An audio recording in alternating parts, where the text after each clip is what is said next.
Chapter 964.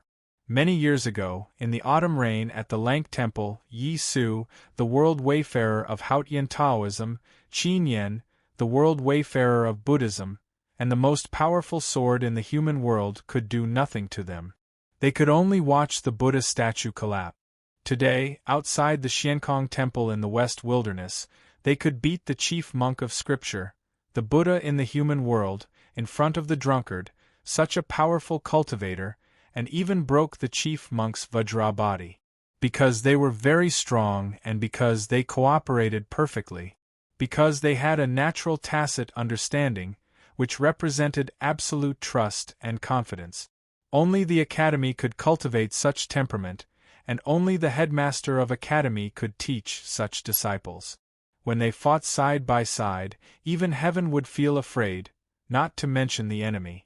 After Jun Mo had chopped the iron sword for the umpteenth time, the chief monk of Scripture finally opened his eyes. A thin stream of blood flowed from the top of his head into his eyes, and his sight was bloody. The chief monk felt very painful, really painful.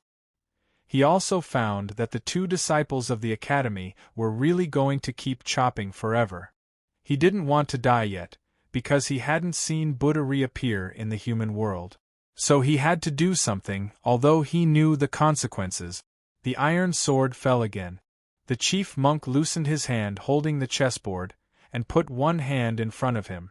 He raised it a little high, just in front of the iron sword. The chief monk's hand didn't hold the iron sword. Because the moment he let go, the eldest brother also let go of the iron sword. He held the wooden stick and smashed it heavily on the chief monk's mouth between his thumb and index finger. The wooden stick didn't want to snatch food from the tiger's mouth, but to feed the tiger with its own body. The chief monk suddenly felt suffocated. His hand, wrist, and chest trembled uneasily. His Vajra body made a cracking sound, as if it would break in the next moment. He had only wanted to stretch out one hand, because he could stop Jun Mo's iron sword with one hand. Unexpectedly, it was the wooden stick that came to him. He could not understand. Could the two from the academy see through the minds of humans? The eldest brother and Jun Mo couldn't see through others' thoughts, but they could know each other's thoughts without talking.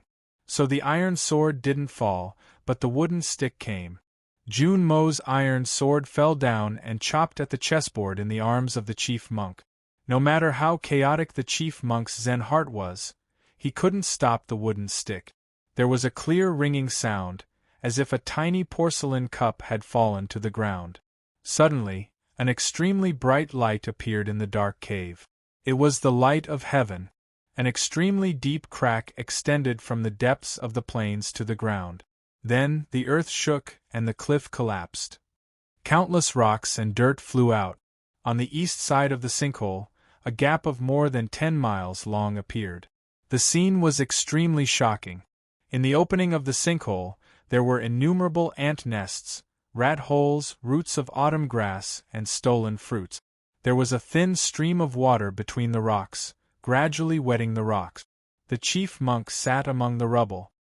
His face was covered with dust and blood. He looked very miserable. The chessboard in his arms had already been taken away by Jun Mo's iron sword. The drunkard stood at the edge of the collapsed cliff and looked at the scene.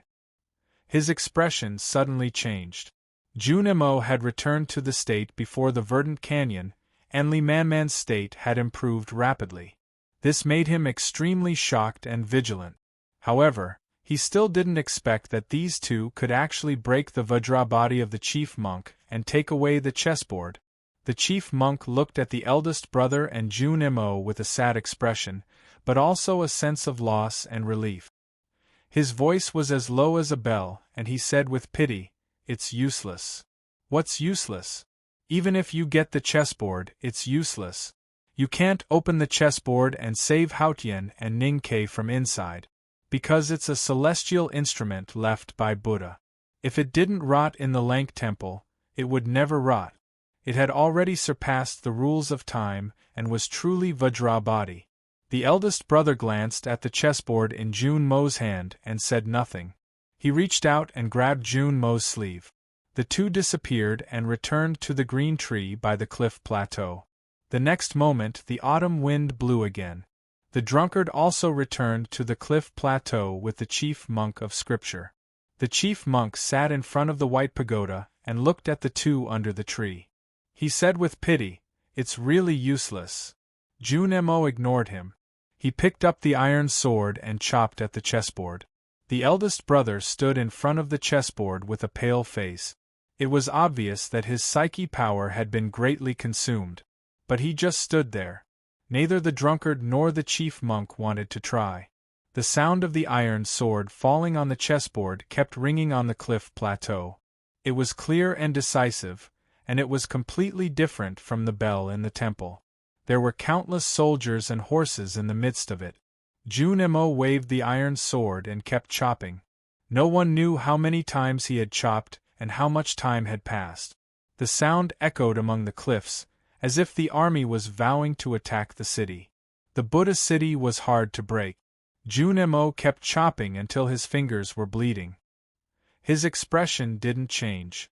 Every time he waved the sword, he was still so meticulous to make sure that he could exert the greatest power. The chief monk looked at the scene in silence and did nothing. So the drunkard did nothing either. He just watched quietly, and the more he watched, the more complicated his mood became. He should have known that there was no hope, but he still kept doing it. It even gave the onlookers the illusion that the iron sword could chop out hope from despair. What kind of mind did he have? How could the headmaster of the academy teach such a disciple? Where did he find such a disciple? Junemo suddenly stopped, not because he was tired, although he was really tired, but because one side of the iron sword had been deformed. The edgeless sword blade had become flat. The iron sword was indestructible. Before the verdant canyon, it had chopped countless swords. Even Lu Bai's sword had been broken by the iron sword. But today it was deformed in front of the chessboard. He looked at the chief monk of scripture and asked, "If it's really useless, why did you watch the chessboard on the cliff plateau for a whole year? You didn't dare to leave it no matter what happened." The chief monk said, "I watched it for a year because I wanted to watch it." The two watch in the beginning and the end of the sentence could have different pronunciations and meanings. The first watch was to guard and the second watch was to see or to watch. The eldest brother asked, "What do you want to watch?" The chief monk's silver eyebrows fluttered in the autumn wind. He said, "To watch Buddha and all living beings." Junemo didn't understand. He shook his head, changed the side of the iron sword in his hand, and continued to chop the chessboard. The chief monk's expression changed slightly, and the drunkard's expression became more and more serious. They didn't expect that Junemo stopped not because he gave up, but because he wanted to change the side of the iron sword in his hand. So even if the iron sword was really broken, he would change another side and continue to chop. The eldest brother suddenly said, "Buddha's chessboard can't be cut, and Haotian can't be killed." The drunkard looked at him, and wanted to stop him from continuing. But he thought for a while and didn't move. The eldest brother continued, "Even if Buddha destroyed her existence in the chessboard, he could only turn her back into a pure rule and naturally return to the divine kingdom. What's the point of doing that?" The chief monk put his palms together and said, "Buddha could foresee the past 5,000 years, and the future 5,000 years. He could foresee the past when he was alive, and the future when he was dead. Naturally, he could foresee what happened today." The eldest brother said calmly, "The headmaster thought for 1,000 years and finally came up with a way to keep her in the human world. Could Buddha foresee the headmaster's means? Could Buddha foresee the youngest brother's ability? Or could Buddha foresee that Haotian was divided into two by the academy? No, Buddha couldn't foresee anything." His tone was normal, and his expression was calm, but he was confident. Even Haotian couldn't foresee what the academy did, let alone Buddha. The chief monk understood, so he kept silent for a long time. The drunkard had heard the Abbey Dean talk about it in the stone room of the divine halls of West Hill. So he knew it long ago, and that was why he came here to help the Buddhism sect. Buddha set a game of life and death for Haotian, but he couldn't foresee that Haotian had become two. In the eldest brother's words, what was the point of the game? Pointless. In a very short time, the chief monk became much older, because he knew the intention of Taoism, and admitted that the academy was right, and Buddha's game was pointless. If there was only one Haotian, then Buddha's chessboard could only kill Sangsang, and then suppress her forever, so that she couldn't return to the divine kingdom and be resurrected. But now there were two Haotian. Even if Buddha could kill Sangsang, how could he prevent the rules she turned into after her death from connecting with the world? Haotian was still there, and rules were naturally connected, and nothing could stop it. After death, Sangsang would definitely return to the divine kingdom, which was the ending the Abbey Dean wanted. Pointless. The chief monk looked at Junimo, who was still cutting the chessboard, and repeated the 4 words again. What you are doing is also pointless. This is Buddha's chessboard. As long as Buddha doesn't allow them to return, they will never be able to. As for whether Haotian in the chessboard is alive or dead, and whether she will return to the divine kingdom after her death, it depends on the fate of Buddha or the will of heaven. Before that, mortals like us are pointless. The bell between the peaks was still ringing. Many monks came to the cliff plateau, but they didn't dare to go forward. Hearing this, they all bowed with their palms pressed together.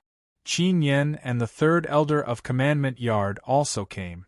In this battle between the Academy and Xiankong Temple, it seemed that the Academy had the upper hand.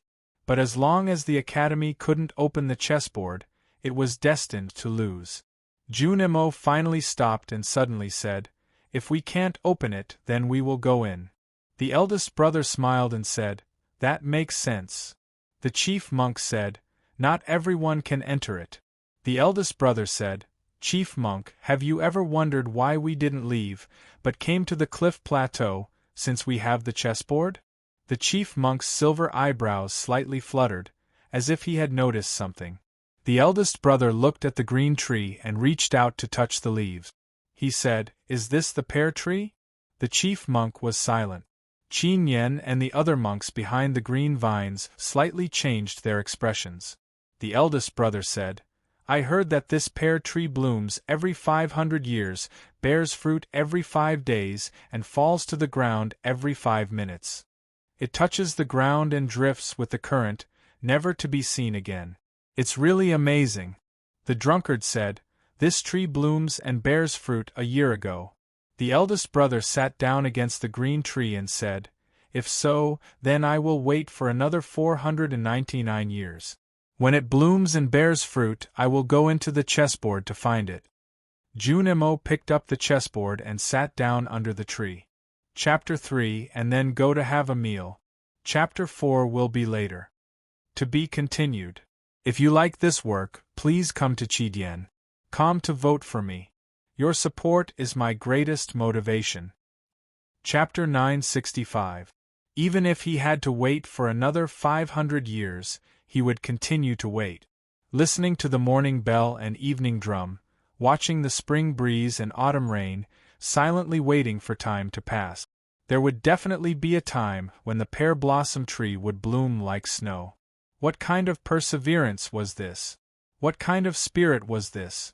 Looking at the two under the pear tree, the chief monk remained silent for a long time. He did not expect that the Academy would even know the biggest secret of the Buddhism sect. That seemingly ordinary scholar was indeed, as the rumors said. He was well-read and knowledgeable. No matter what field he was in, he could be the best. The drunkard walked to the other side of the cliff, untied the flagon, and began to drink. He looked at the distant sky silently. What he needed to do was to help Haotian Taoism send Haotian back to the divine kingdom. It would take at least 500 years for the chessboard to open, but he was not worried at all. What he was best at was fighting against time. The chief monk said, 500 years is a long time, enough for a lot of things to happen in the human world. Taoism won't miss this opportunity if you wait under the pear tree.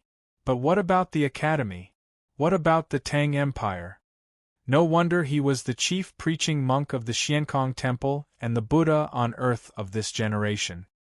His simple words made everyone silent. Eldest brother and Junimo would wait under the pear tree for 500 years. Who would guard Chang'an? This green tree was planted by Buddha himself countless years ago. It was a slender sapling back then, but now it's difficult to encircle it with 2 palms. When you come again 500 years later, perhaps the green tree will have reached the sky. What the chief monk said was rather sentimental, but it was also a suggestion. Junimo said, "If the pear tree is not in front of us, the academy will not be at ease." The chief monk said, "This pear tree is a sacred object left by Buddha. We must take good care of it." Junimo said, "Youngest brother is in the chessboard, so the academy has to be careful. Moreover, you bald donkeys are the most shameless, fickle, hypocritical, and fanatical. I'm afraid that you will destroy the tree as soon as we leave." The Xiankong Temple monks behind the green vines had ugly expressions when they heard this. The chief monk said calmly, "What is the academy going to do? There are more than 10,000 monks in the temple, all of them have firm Zen hearts. If they really want to seize it, do you think you can defend it for 500 years? Junimo ignored him and looked at eldest senior brother, asking, "Senior brother, is it possible?" Eldest brother thought about it and said, "That's feasible." Junimo didn't say anything specific, but he knew what Junimo was asking. So he slowly stood up, holding the wooden stick, and stood in front of the pear tree. Junimo stood up and adjusted his chi circulation for a moment. Then, he stabbed the iron sword into the cliff plateau until the hilt slid down. The cliff was firm, and the iron sword went in silently. The drunkard had guessed what the 2 from the academy were going to do. He raised his eyebrows in disbelief. Eldest senior brother was very gentle and kind. He to him to say, to senior eldest Zhou, and years later, he said, he to. Eldest senior brother's temperament was very gentle and kind. He did everything slowly and spoke softly. He was the most amiable person and rarely got angry. He had never threatened anyone before, so his threats were very powerful. It was just like how he rarely risked his life against others, so when he risked his life, everyone would be afraid. The drunkard frowned. What he wanted was true immortality. But it was not worth it to drive the academy mad and kill him at all costs just for immortality. Before today, he did not believe that the academy could kill him. But now he realized that it was not entirely impossible. Of course, even if the academy could kill him, they would have to bury the academy with them, or even the entire Tang Empire. Logically speaking, such a situation should not happen. But what if the academy really went crazy? What if these people really wanted to kill him? The drunkard said, "Taoism invited me to the West Wilderness and asked me to pass on a message. I brought it here a year ago. I also tried to leave the chessboard in the Xiankong Temple. Since I failed, I will not do it again." Eldest senior brother said, "Thank you very much." He knew that the drunkard said so because he had confirmed that the chessboard left by Buddha could not be opened by external force. But he did not want to say it out. The drunkard could guess what the academy wanted to do because he knew the headmaster of the academy and Ku Haoran. He knew that the academy looked elegant and peaceful, but it was actually a group of lunatics. The monks of the Xiankong Temple did not know the academy well, so they could not guess what the academy was going to do. They looked at the eldest senior brother, who was standing in front of the pear tree, and became nervous. The chief monk looked at Junimo and the sword in his hand. His expression suddenly changed. Junimo did not look at him. He held the sword hilt and shouted. The iron sword began to move on the cliff plateau. The movement of the iron sword was to cut. A horrible sound of friction was heard. Pebbles flew and dust rose. The iron sword moved around the pear tree and on the surface of the cliff plateau. Finally, it broke out of the cliff. A crack appeared on the ground of the cliff plateau. The eldest senior brother bent down and put his hand into the crack. Junimo asked again, "Senior brother, is it possible?" The eldest senior brother said, "It's a bit hard, but it's doable. What about you?" "I can't leave yet." Junimo held the iron sword and looked at the dark and cold underground field under the peak. He said, "There are many people who need me there." The eldest senior brother praised, "Younger brother, you are kind and brave." Junimo said, "I just want peace of mind." Eldest brother said, "Kindness is the only thing that can make one feel at ease. Courage is the only thing that can move forward." Being praised by the eldest senior brother, Junimo was still calm because he believed that he was worthy of the 2 words. He said, "I will send you off." The eldest senior brother said, "I will send you off."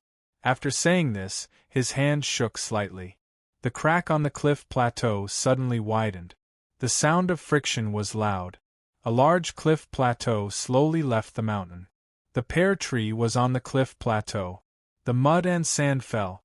Under the cliff plateau, the roots of the pear tree could be vaguely seen. This giant peak was the body of the Buddha. The cliff was so strong. Junmo's iron sword had cut a piece of the cliff. And now, the eldest senior brother was going to leave with this cliff plateau. Seeing this, the monks of the Xiankong temple were shocked and speechless. They forgot what they were supposed to do. The eldest senior brother put the wooden stick into his waist and grabbed Junmo's sleeve. Then they disappeared. A piece of the cliff plateau was also missing. The gap of the cliff was extremely smooth. The green pear tree was also gone. The eldest senior brother and Junmo left just like that. They took away the chessboard left by the Buddha, the pear tree left by the Buddha, and even a piece of flesh from the Buddha's palm. The chief monk was silent with a pale face. The drunkard took a sip of wine and sighed, "Lunatics. From the old to the young, they are all lunatic." The eldest senior brother sent Junmo back to the underground field, and then returned to the academy. From this day on, there was a pear tree in the back mountain of the academy. There was a chessboard under the pear tree. Many people were watching the chessboard.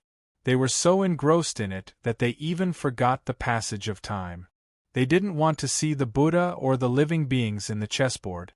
They just wanted to see how to open the chessboard and save the youngest brother from it. If I can study at the back of the mountain of the academy, I think it will be a very happy thing. It's really cool. 4 chapters have been completed. Today's update will definitely be very late, so I want to report to everyone in advance. I won't release separate chapters. First, I'm tired. Second, I have something to do in the afternoon and evening. To be continued. If you like this work, please come to Chidien.com to vote for me. Your support is my greatest motivation. Chapter 966. The back mountain of the academy, especially near the Mirror Lake, was always like spring all year round. Moreover, the pear tree was unusual, so it didn't feel bleak at all. It was full of green leaves, casting a shade. They sat in the shade and stared at the chessboard for a long time. They still couldn't figure out what was so special about the chessboard, nor could they figure out a way to open it. Mu Yu used an embroidery needle to tidy up her hair and said angrily, "You still haven't figured out a way?" Fourth brother looked at the chessboard and said seriously, "I've thought of 73 ways. But since eldest brother and second brother can't open it, those methods won't work." Mu Yu said, "We have to try." They left the pear tree and came to the water drawing room by the stream. They saw fourth brother put the chessboard on the stove and let it be burned by the blue flame.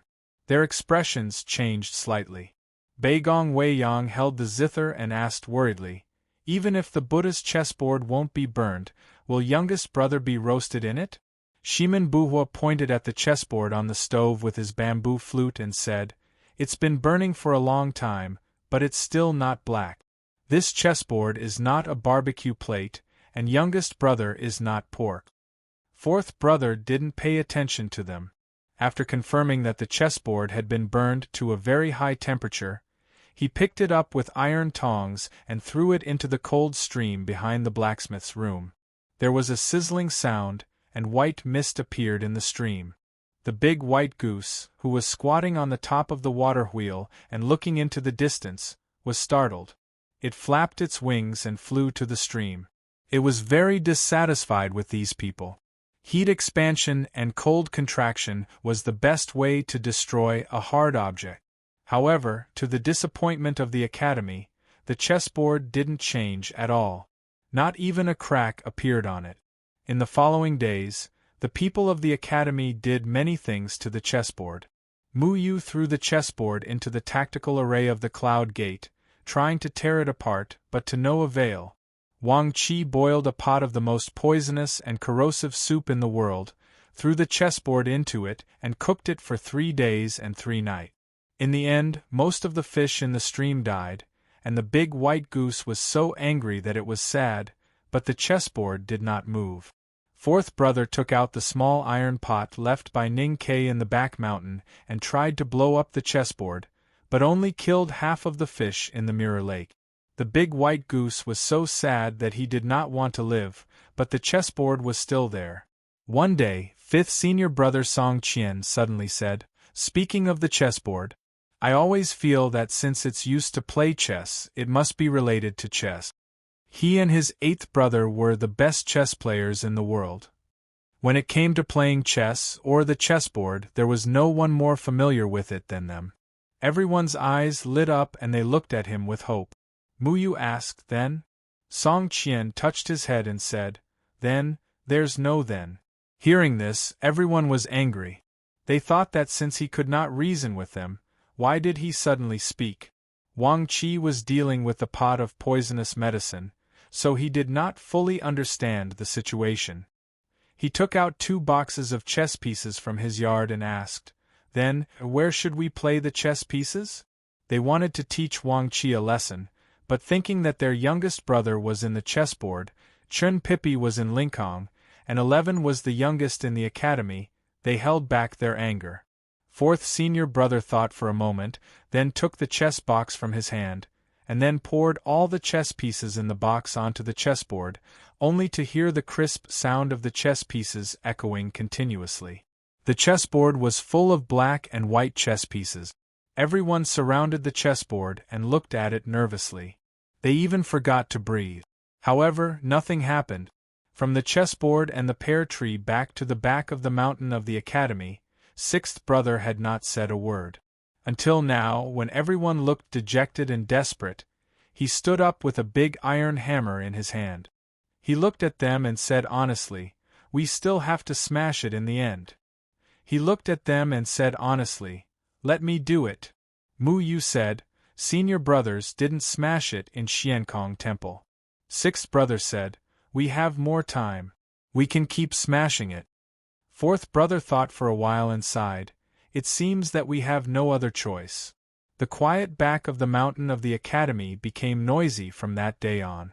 There was a dull sound by the mirror lake.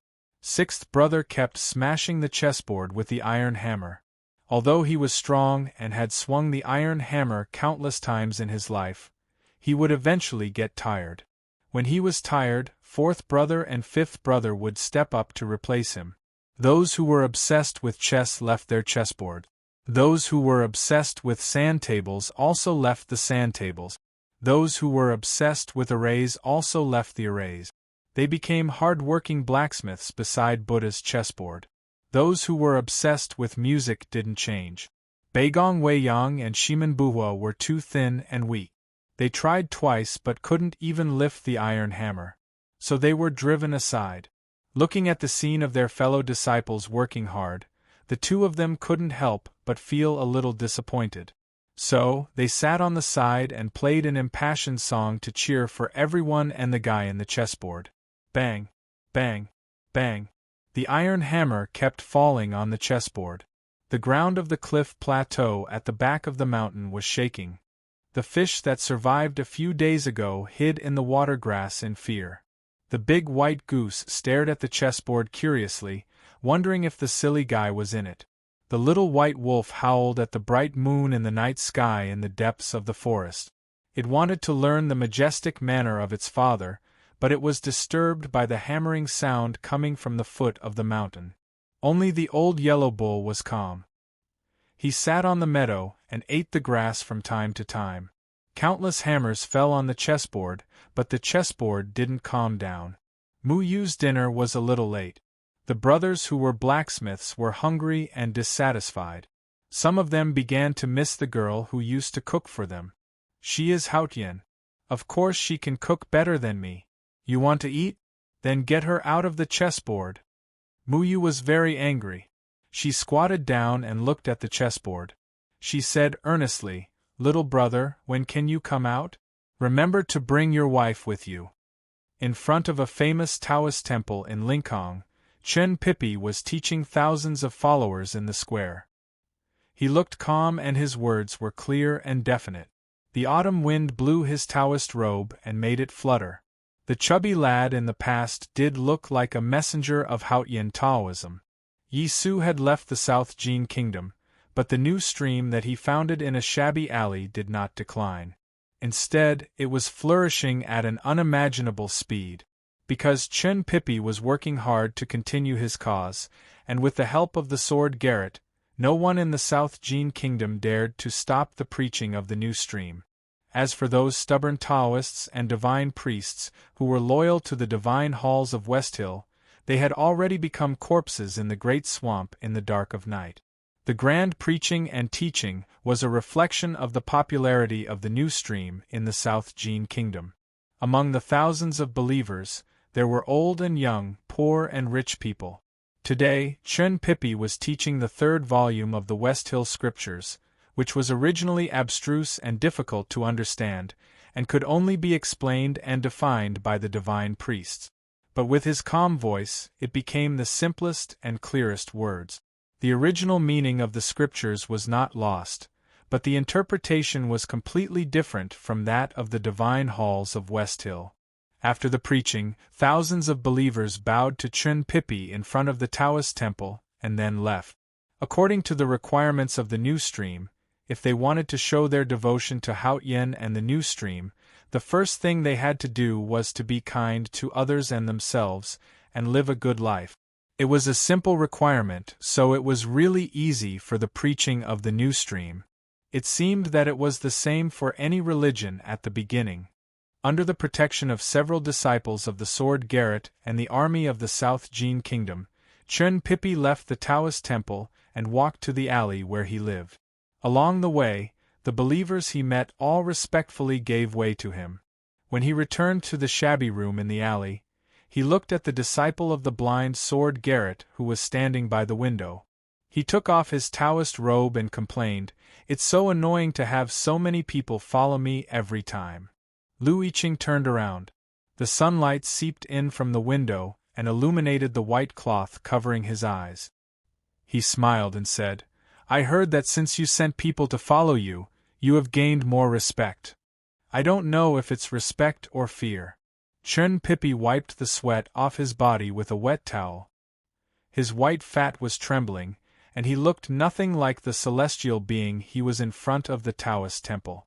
Lu Yiqing said, "Respect, to a large extent, comes from fear, such as the attitude toward the divine halls." After a moment of silence, Chen Pipi threw the wet towel into the basin and said, "I know what you want to say. If the divine halls really want to kill me, you can't do anything about it." Any powerful organization was most afraid of internal division or internal challengers. Yi Su's new stream was undoubtedly the one that the divine halls of Westhill were most wary of. The South Jin kingdom was under great pressure from the divine halls of Westhill to hand Chen Pipi over.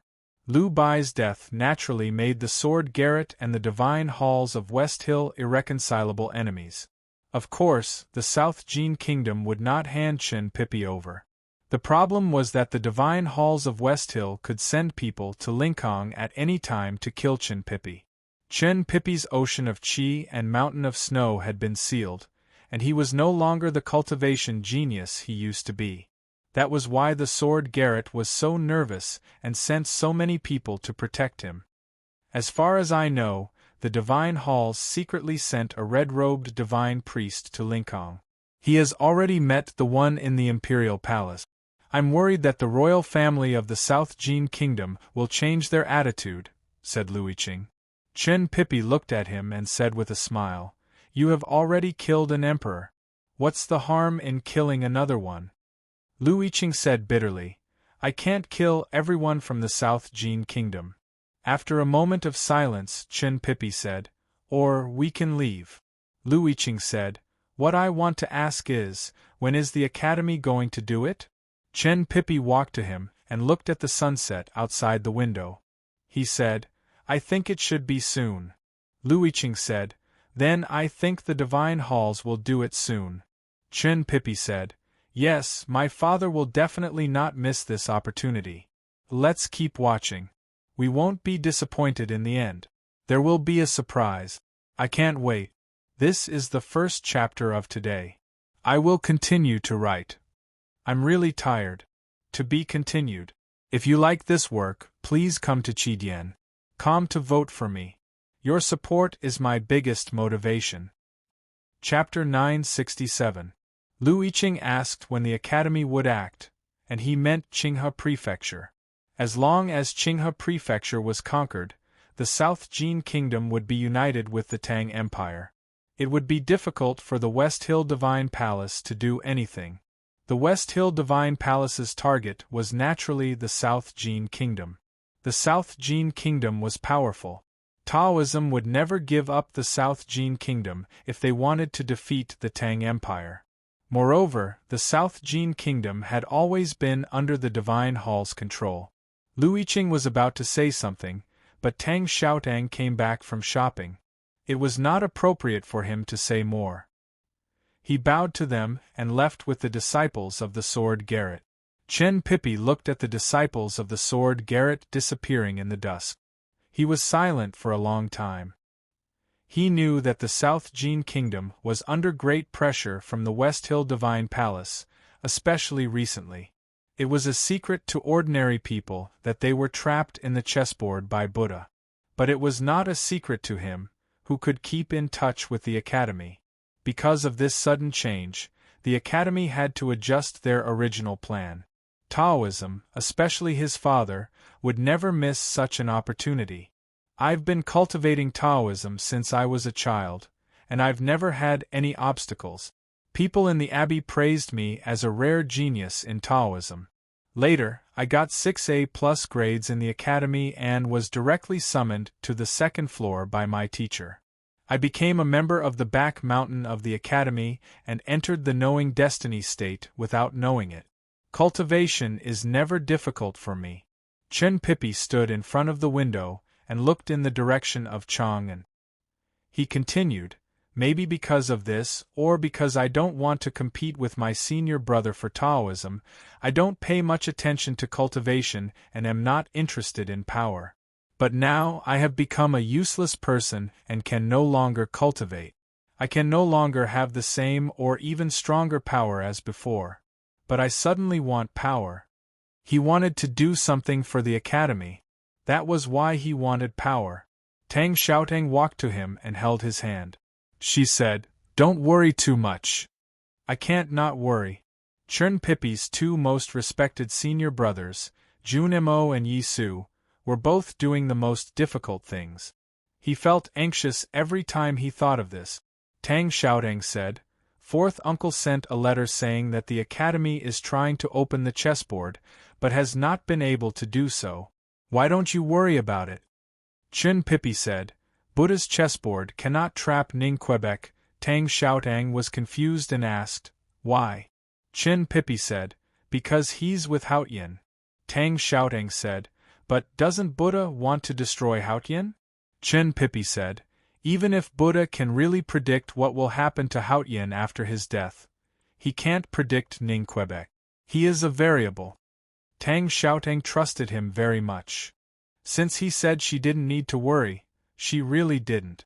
Her expression became bright and cheerful as she said, To celebrate, let's eat an extra bowl of rice tonight? Chen Pippi sighed and said, No, I still have no appetite. What are you still worried about? Tang Xiaotang was a little perplexed. Since this matter is related to Haotian Taoism, it must be arranged by my father. No matter whether the Buddhist chessboard can trap Haotian and Ningke, I'm afraid Haotian will eventually return to the divine kingdom. Chun Pippi said, at that time, the war in the human world will start again. Can the Academy still hold on? Every time I think about this, I feel like I'm chewing whack. How can I have any appetite? I can only eat 5 bowls tonight. In a city in the kingdom of Song, Yi Su was standing in the old yard of a shabby Taoist temple. He was explaining some chapters of the West Hill scriptures to a dozen new followers. After leaving Lincoln, he traveled around the world, hoping to spread the doctrine of the new stream more widely and awaken more poor believers. In the end, he came to the kingdom of Song, the most powerful Taoism force and the most devout belief in Haotian, to preach.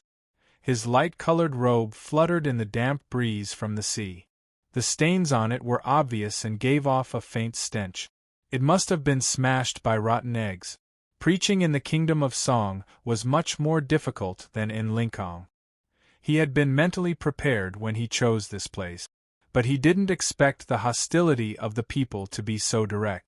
Several broken bricks flew over from the other side of the wall and fell to the ground, making a muffled sound and then breaking into pieces. The dozen followers were frightened and panicked. Then, the wooden door of the small Taoist temple was savagely smashed open, and dozens of people rushed in with sticks in their hands, cursing and swearing. 2 children were mixed in with the adults, watching this scene with excitement. They held bricks in their hands, eager to try. It seemed that they were the ones who threw the broken bricks earlier. Rotten eggs and chopsticks flew everywhere in the courtyard of the Taoist temple. Not long after, Yi Su's body was in a mess.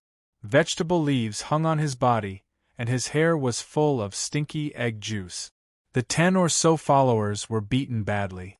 Their heads were bleeding, and they begged bitterly to be let out of the Taoist temple. Yi Su was the only one left in the Taoist temple. He looked at the angry people. There was no resentment or disappointment in his eyes, nor was there any pity common to Buddhism monks. He looked calm and even smiled.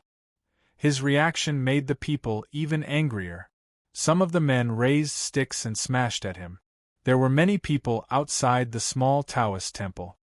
Hearing the noise inside the wall, those who had nowhere to vent their anger couldn't bear it anymore. They squeezed in through the door. The Taoist temple was really small. It could only accommodate dozens of people at most. But in a moment, hundreds of people squeezed in. The scene became very chaotic. Many people were pushed to the ground, unable to stand up. People were trampled everywhere. Sounds of bones breaking and screams could be heard from time to time. Yi Su was beaten to the point that he was covered in blood. But he still stood where he was without dodging. Finally, he bent down and squatted on the ground. The men at the front didn't care about the crowd or the screams. They separated the crowd with brute force and continued to hit Yi Su with sticks. Dull sounds and sounds of bones breaking could be heard one after another. After a long time, the crowd finally calmed down. Then they realized the scene was so chaotic. Many people were seriously injured. They hurriedly helped the injured out to seek medical treatment. Suddenly, a miserable voice came from outside the Taoist temple. My child, where are my children? Have any of you seen my 2 children?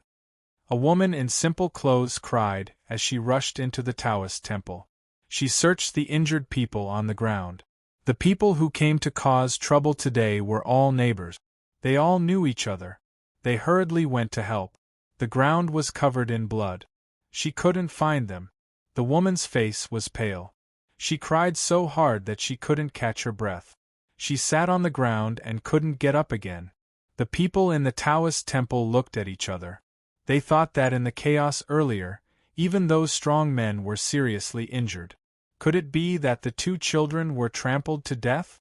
That was what they thought, but no one dared to say it in front of the woman. For a moment, the scene became extremely quiet. Some people thought angrily, if it wasn't for that person, why would everyone come to the Taoist temple? It's all your fault. You're the main culprit. An old man walked in front of Yi Su. He was so angry that his whole body was trembling. He raised the walking stick in his hand and smashed it at him. There was a muffled sound. Yisu spat out a mouthful of blood on the ground. The old man hadn't vented his anger. He was ready to hit him again. Some young men also picked up sticks and followed. They thought that they must beat this blasphemous Taoist to death today. However, the next moment everyone stopped what they were doing. The walking sticks and sticks in their hands could no longer smash down. They saw a scene. Yisu let go of his hands and sat on the ground weakly. There were 2 children in his arms. The 2 children's faces were pale. They didn't know what had happened. They looked at the neighbors and uncles surrounding them with sticks. When they looked again, they realized that they were so close to Yisu. They couldn't help but scream in fear. They subconsciously picked up the brick in their hands and smashed it at him. Yisu's face was bleeding profusely. Even though he had been hit by the brick, it was only one more wound. He looked at the 2 children and asked with a smile, "Are you okay?" The children didn't know how to answer. No one in the Taoist temple knew how to answer. It was quiet. The old man looked a little confused. The walking stick in his hand slowly fell. Who was this person? After a moment, he came to his senses. He reached out and patted the 2 children's heads. He scolded, "Silly things! You can hit anyone?" The woman rushed over and held the 2 children in her arms. She thanked Yisu repeatedly. The old man looked at the young men behind him and scolded, "What are you waiting for? Hurry up and call the doctor." The men were a little flustered. They asked, "Sir, the doctor is outside." The old man shouted, "Please come in. Let this gentleman have a look." This was Yisu's current life. What he was doing was actually very similar to what Jun Mo had done in the underground field. They both wanted the people to know more things. For example, what was in the field above the cliff. For example, what wasn't in the West Hill Divine Palace. For example, what they could do and what they didn't need to do. Faith was the last hope of the unfortunate. But faith couldn't be the root of misfortune or the reason to explain misfortune. True faith should let people have the courage to change their misfortune. So first of all, people should learn to believe in themselves. Yisu and Jun Mo used to be both proud and brilliant. They went their separate ways in front of the verdant canyon. But they finally walked the same path. This path was worth applauding. But it was certainly not a good thing for the Buddhism sect and Haotian Taoism. If human beings all chose to believe in themselves, then the power of Buddha and Haotian would naturally become weak. There was a wheelchair in front of the stone house on the cliff plateau of the West Hill Divine Palace. The Abbey Dean sat in the wheelchair. He seemed to be afraid of the cold wind on the cliff. He wrapped the blanket around himself with difficulty and said, "When Haotian returns to the Divine Kingdom, I will go and kill them. I need to eat something. The next chapter will be later. To be continued. If you like this work, please come to Chidien.com to vote for me. Your support is my greatest motivation." Chapter 968. The wheelchair was not big, but it was spacious for the Abbey Dean to sit in. He was so thin that he did not take up much space even if he was wrapped in a blanket. It was just like how even the greatest person could be kept in a small box after his death. Of course, we could not deny the greatness of the person when he was alive. He looked at the gray sky quietly. The sky was dim in his eyes.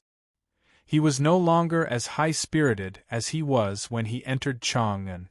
He was now a candle in the wind, spending his last years. The Abbey Dean was a great man if he did not think about good and evil, morality, or the future of mankind. Even though he had become a disabled man, he still did great things in his last years. Who dared to say that it was not great to put Haotian in his plan? Long Qing answered in a low voice. After a long silence, he could not help but ask, "What if?" The Abbey Dean said, "There is no what if." He was the greatest figure in Haotian Taoism in the past 1,000 years. He was the most devout believer of Haotian, even though he was plotting against Haotian. He would never doubt Haotian's omnipotence. No one can kill Haotian, not the headmaster, not even the Buddha.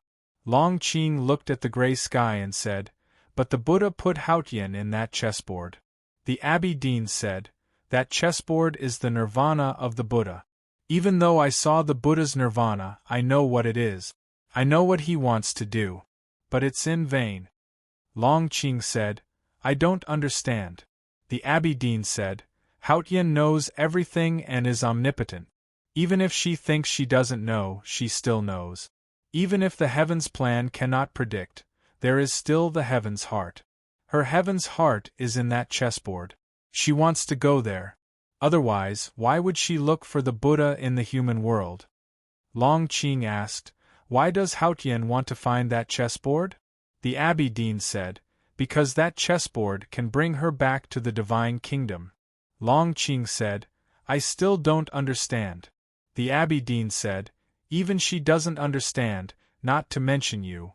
Long Qing frowned slightly and said, "But teacher, you understand. Because Haotian told me."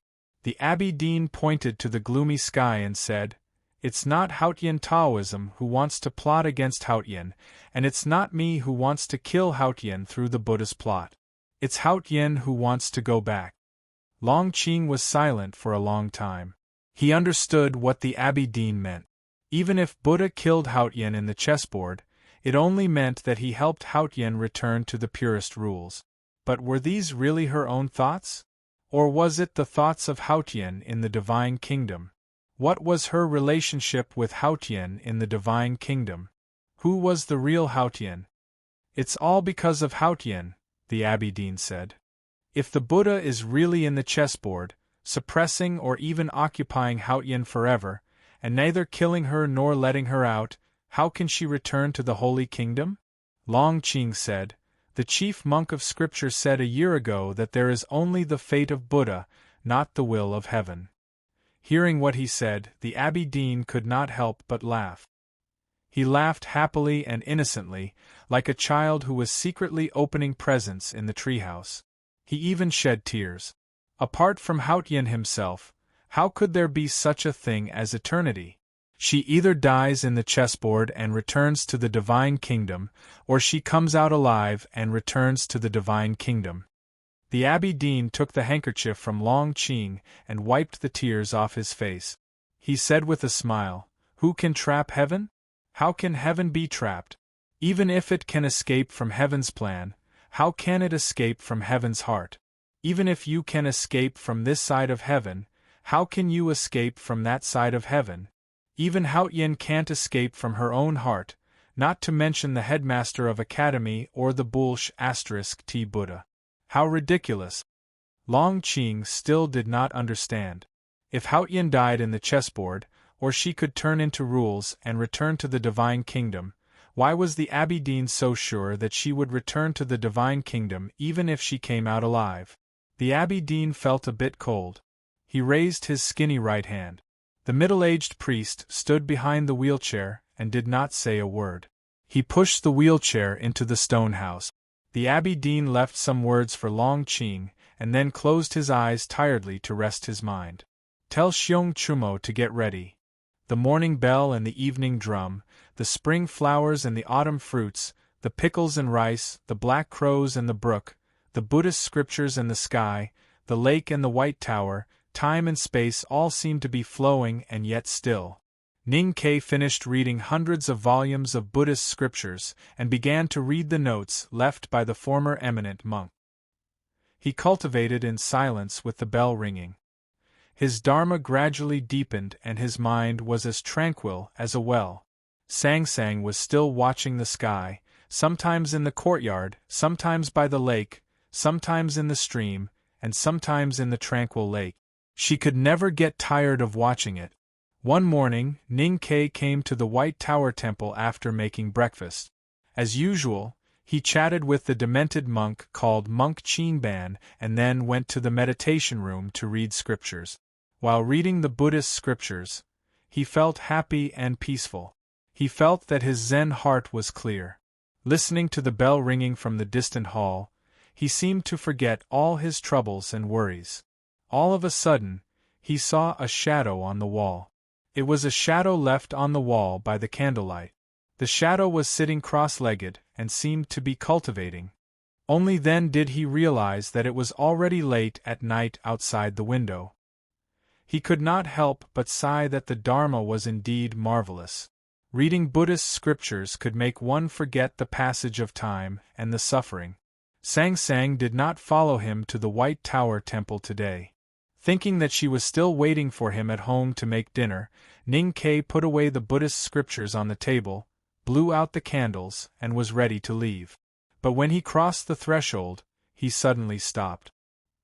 He stood in the threshold and kept silent for a long time. Beads of sweat oozed from his forehead. He wanted to turn back, but he did not dare to. He had a strong feeling that something terrible would happen if he turned back, and his beautiful life would be gone forever. He struggled for a long time and finally turned back. Because he was curious. For human beings, curiosity was the best emotion to overcome fear. Ning Kei saw the shadow on the wall again. He was not reading Buddhist scriptures at the table. The candles on the table had been extinguished, and the stars above the temple were covered by clouds. It was dark, but the shadow was still there. It was not his shadow. Then whose shadow was it? Ning Kei looked at the shadow and kept silent for a long time again. Then he walked to the wall. His footsteps were heavy, and so was his expression. He walked to the wall and observed it for a long time. He even reached out to touch it and found nothing strange about it. It was just a pure shadow that could only be seen but not touched. The shade was the shadow of the tree, the sun was the shadow, and the mountain was the shadow. Whose shadow was it?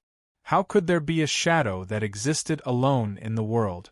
Ning Kei thought for a while and sat cross-legged in front of the shadow. It was not until he sat cross-legged that he realized that it was his own shadow, because it was exactly the same. When he was sitting at the desk, he saw the shadow sitting cross-legged and seemed to be cultivating Buddha, but he did not notice it. He suddenly remembered that he had seen a shadow on the stone wall deep in the cliff cave of Xiankong Temple. It was the shadow of Master Lotus. Could it be that his cultivation of Buddha had reached the state of lotus? Ning Kei was a little surprised. He sat on the lotus in his sense of perception and began to cultivate Buddha. He was a little worried that the shadow would gradually fade, so he wanted to strengthen it. In just a moment, he entered the state of dhyana samadhi. However, what shocked him was that the shadow on the wall suddenly struggled. The shadow was no longer sitting cross-legged. It stood up on the wall and raised its arms to support its head, as if it was trying to support something extremely heavy. No, the shadow seemed to be trying to break the sky. The sky was too heavy for the shadow to succeed.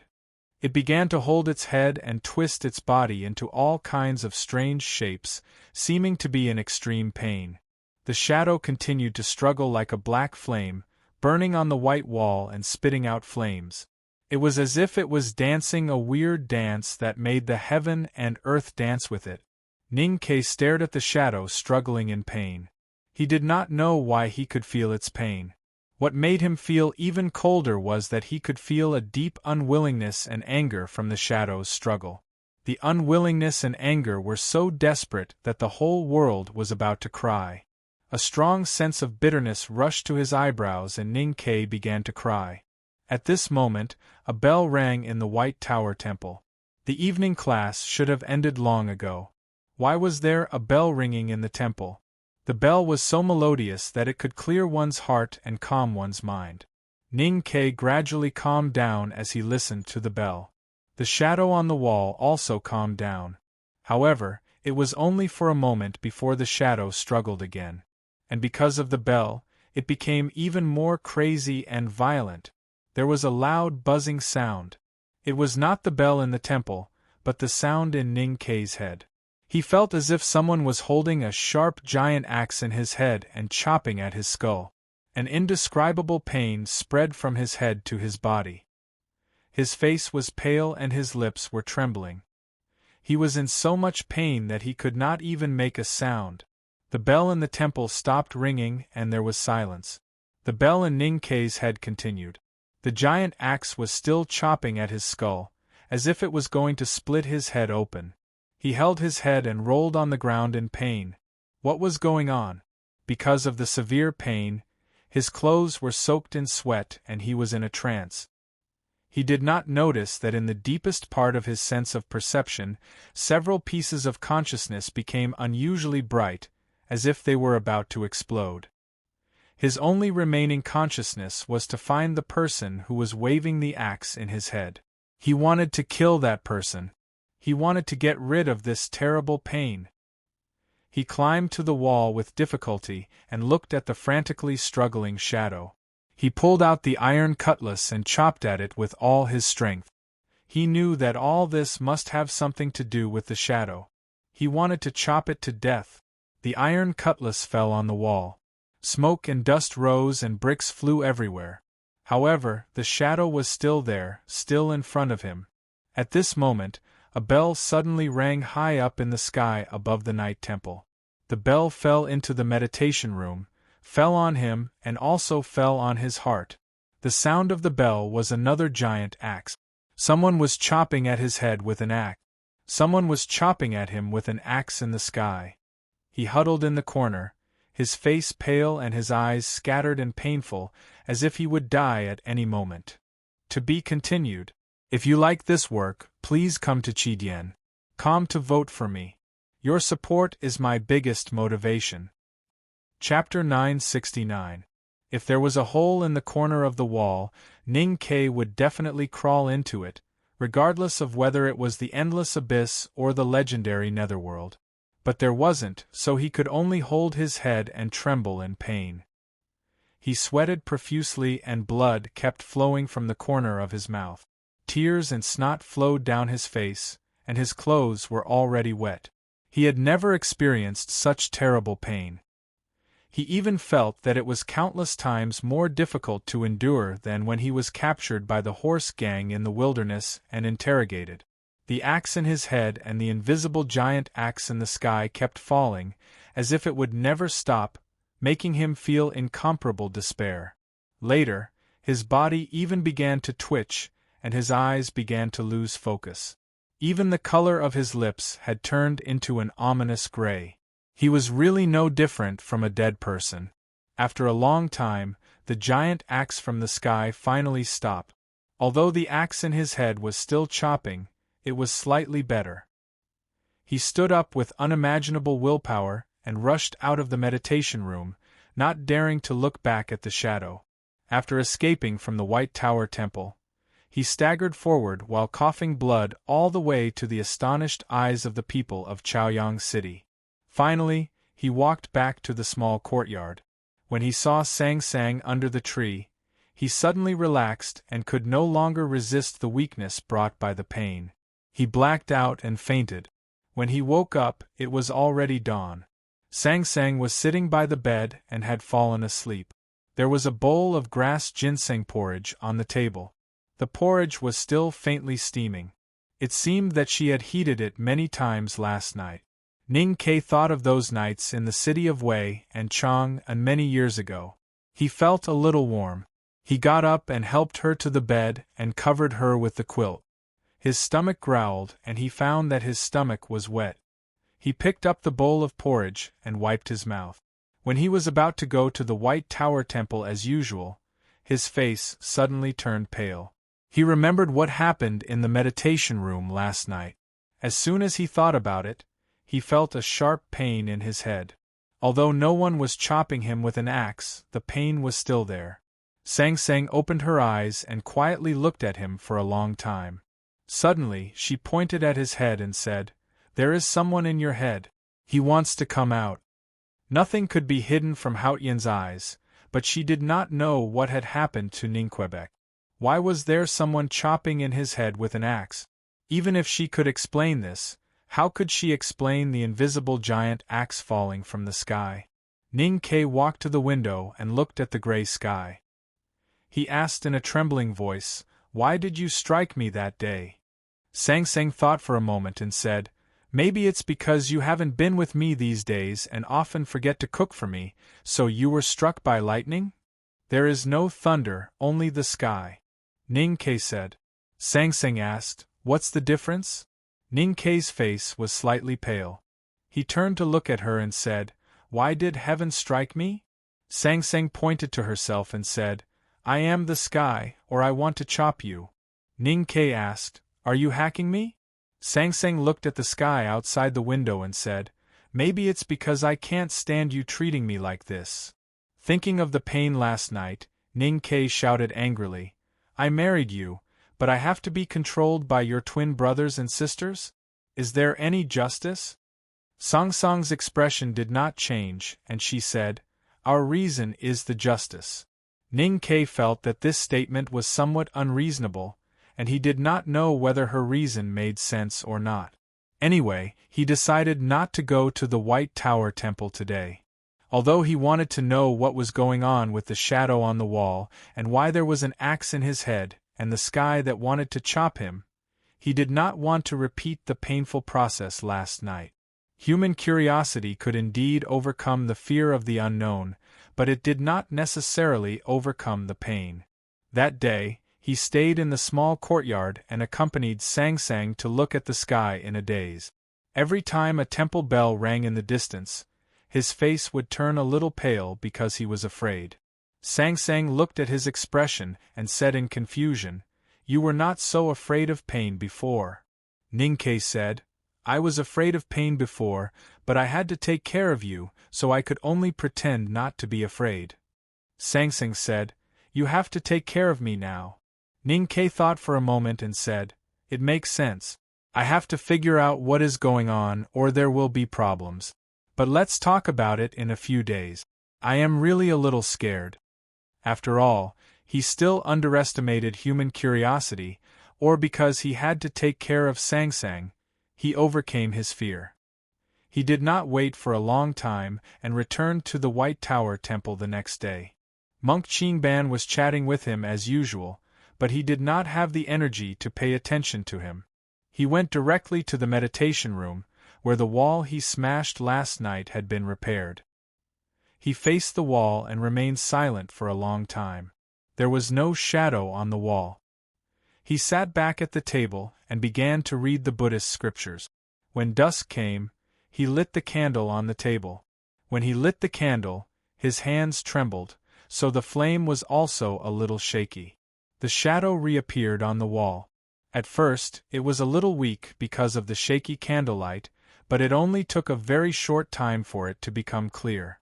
Ninkei stood up. It was just a simple movement, but it seemed to consume all his strength. When he walked to the wall, his steps seemed a little weak. The shadow sat cross-legged, as if it was cultivating the Buddha. Ninkei took several deep breaths and sat cross-legged facing the wall. Who are you? He looked at the shadow and asked. Of course, the shadow would not answer him. It was silent like a dead monk. Ninkei stared at the shadow as if he wanted to see through it. The shadow had no eyes, so it would not look at him. Just when Ninkei thought that the night would pass peacefully, the bell suddenly rang in the White Tower Temple. Just like the night before, the evening class had already ended, but the bell began to echo. He could not even tell whether the bell came from the hall or from his heart. Ninkei was very nervous. He remembered that something strange happened when the bell rang last night. It was the same tonight. The bell seemed to be the signal of the beginning of a catastrophe. The bell, which had a strong effect of calming the mind, made the shadow on the wall crazy. The shadow no longer sat cross-legged. It stood up and began to wave its arms to the sky. It was not calling someone, but it seemed to be cursing somewhere in the sky.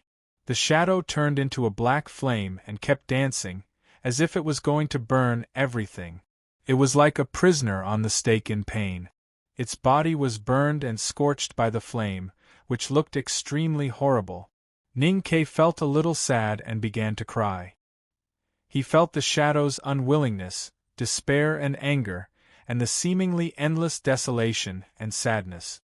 He seemed to see an old monk standing in front of a tomb, cursing the heaven and the earth, slandering Taoism and Buddha, and wanting to tear the world apart. Ninkei cried not only because he felt these emotions, but also because he knew that he would soon start to suffer the same pain as the night before. There was a loud buzzing sound. Ning Ke felt that someone was standing in his sense of perception, holding a sharp giant axe and chopping at his skull. It seemed that the person was going to break his head and jump out. The severe pain spread from the top of his head to his limbs. He even felt that his skin was being pricked by countless fine needles. It was like being peeled and then sprinkled with countless handfuls of sea salt. Ning Ke's face suddenly turned pale, and his body kept trembling like a mountain that could collapse at any time. But he was prepared for tonight, so he forcibly maintained the posture of sitting cross-legged. Lotus, what the hell are you doing? He looked at the shadow on the wall and shouted angrily.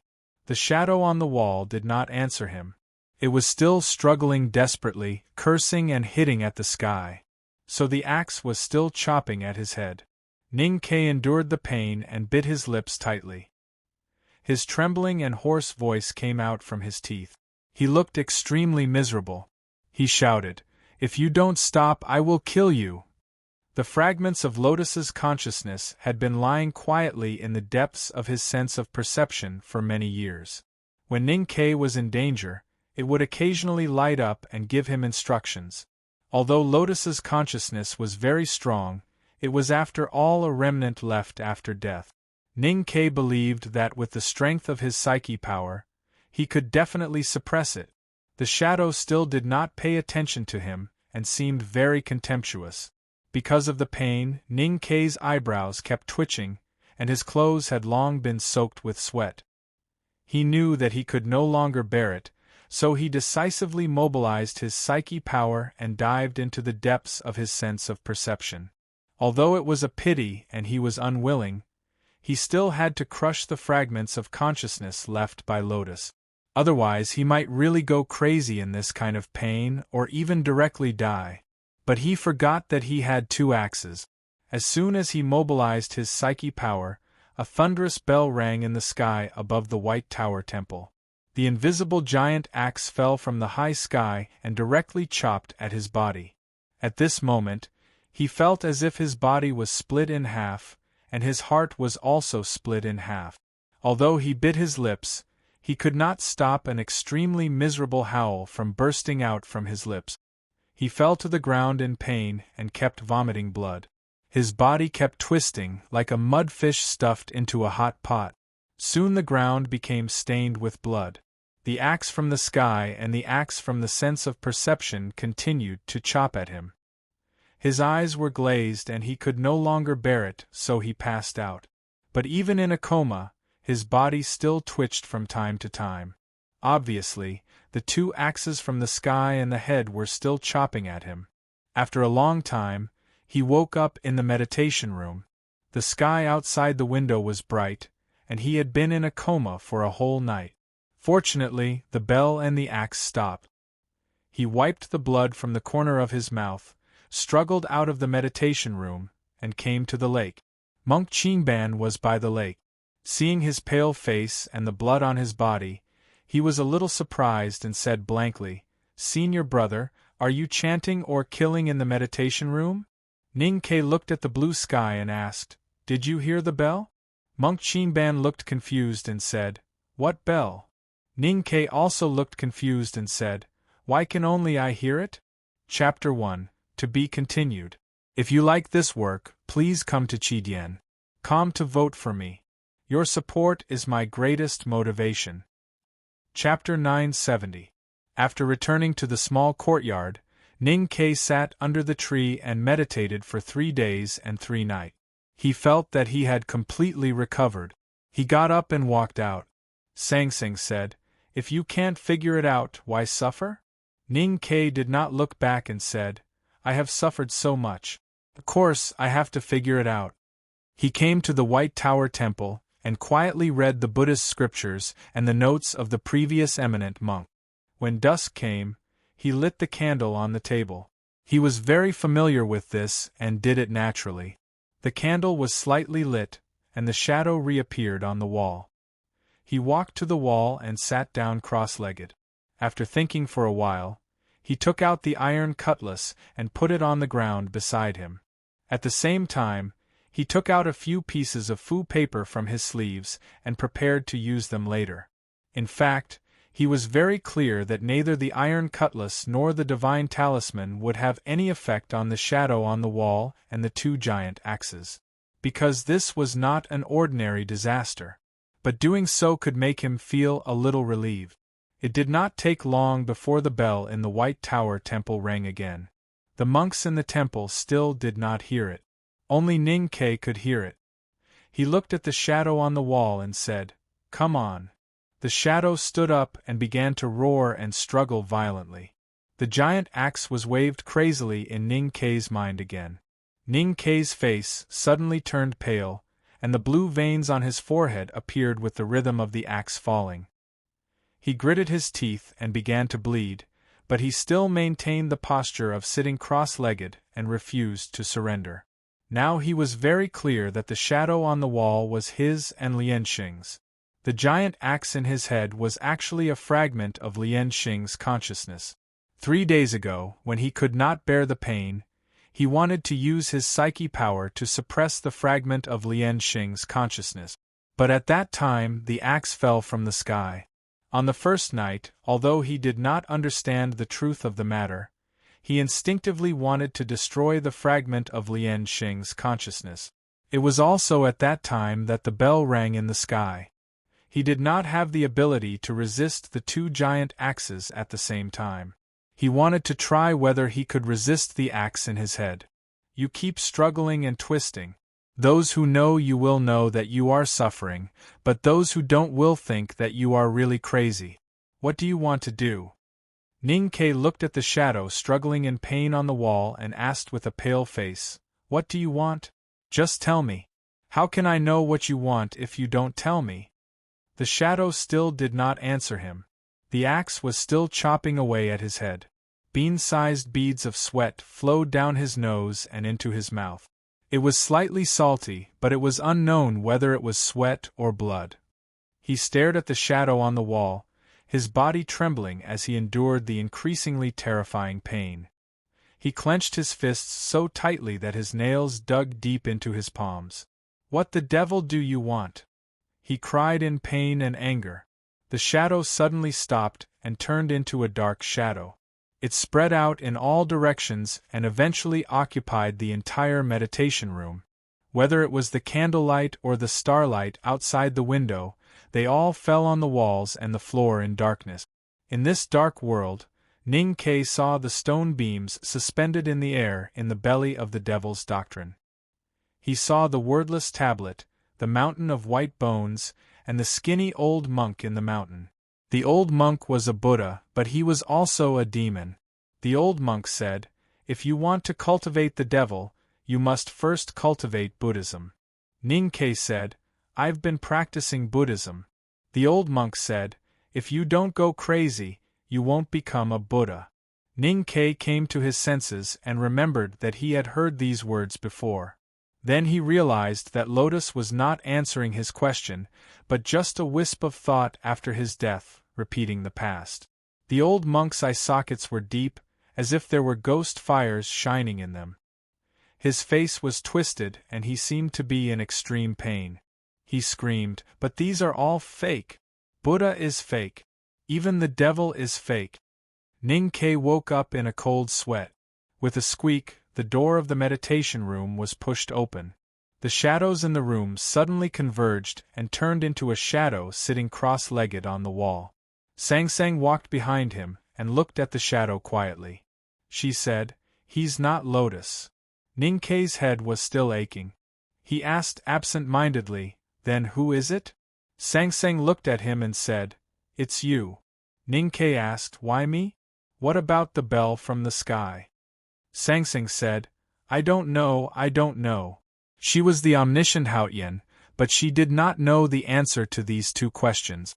In the following days, Ning Ke still went to the White Tower Temple occasionally. He asked the shadow on the wall in pain and cursed angrily, but he still did not find the answer.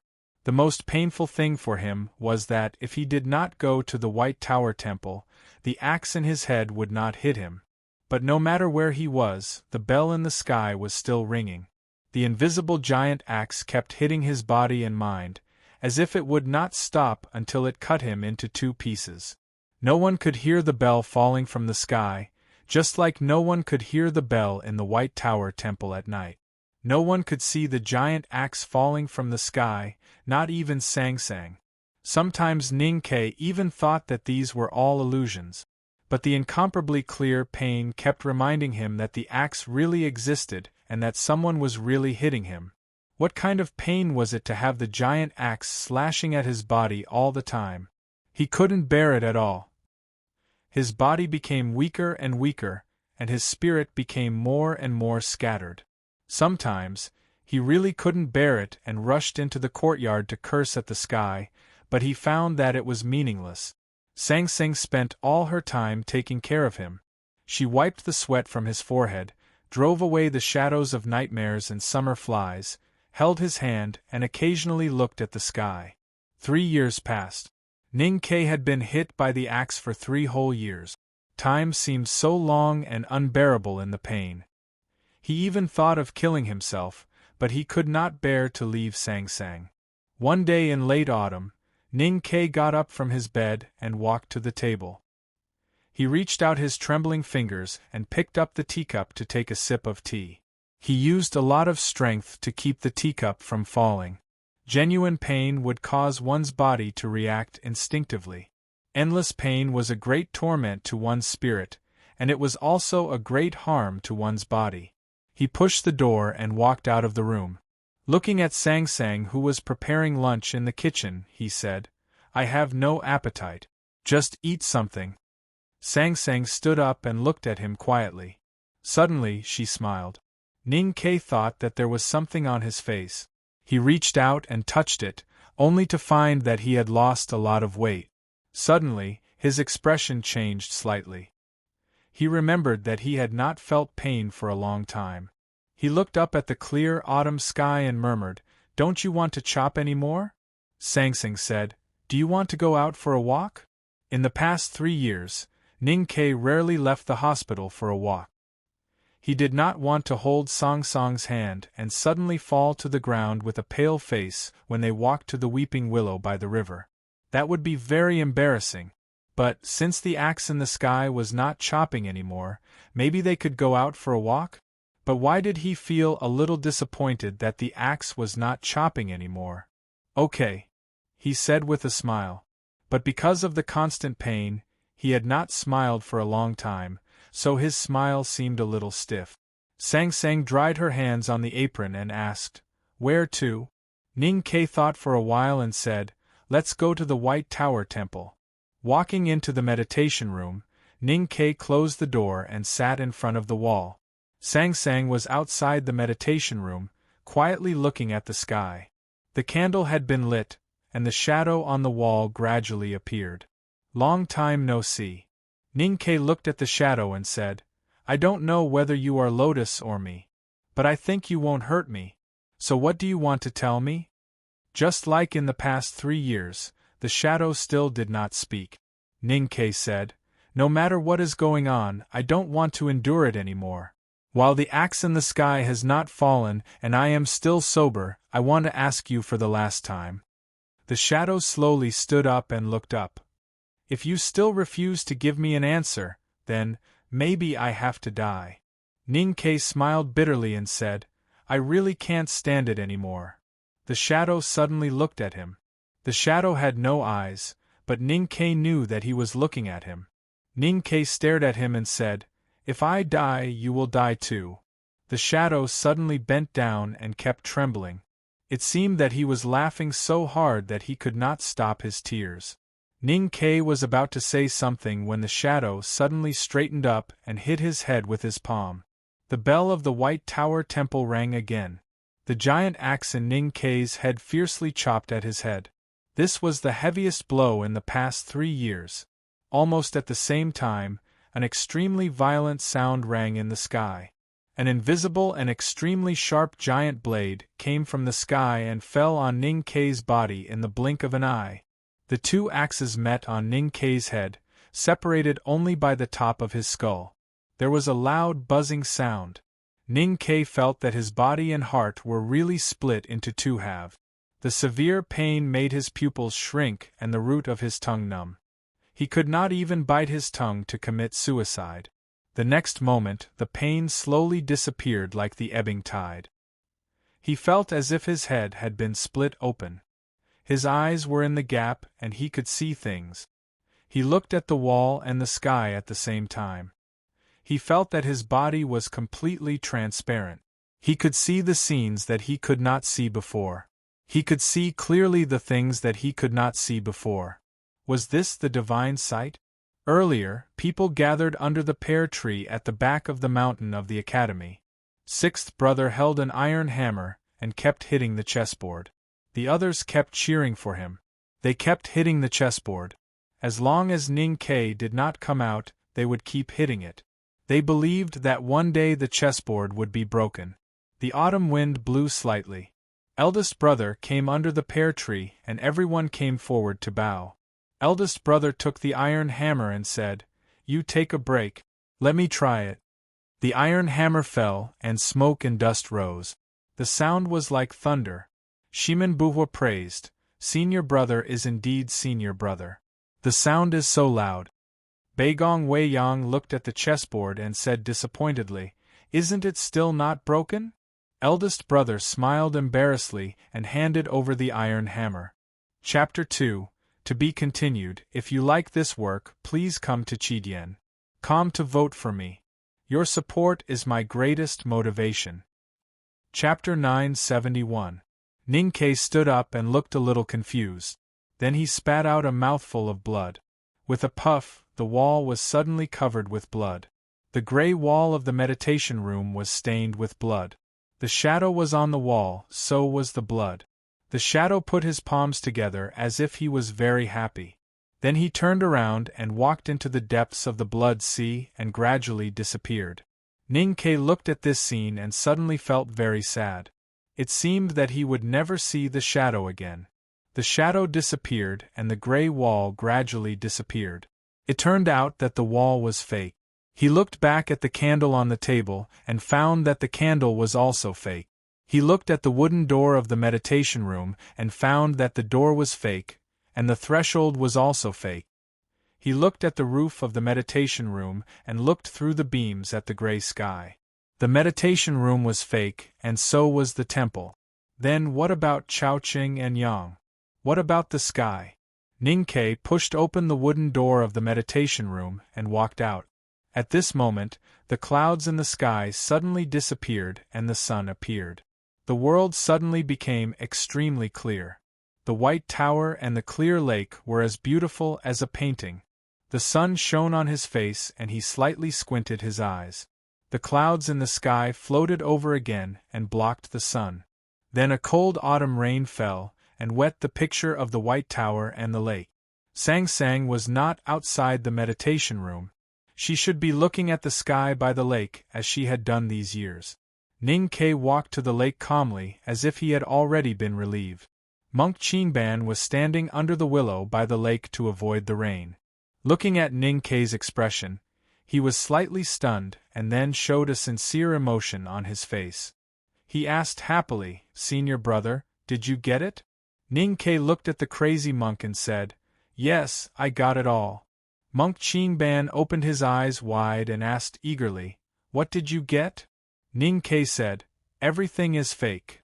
Monk Qingban was confused and repeated it subconsciously, "What is fake?" "Yes." Ning Ke stood by the lake and looked at the white tower that was constantly being washed by the autumn rain. He said, "This tower is fake, and the rain falling on it is also fake. This lake is also fake."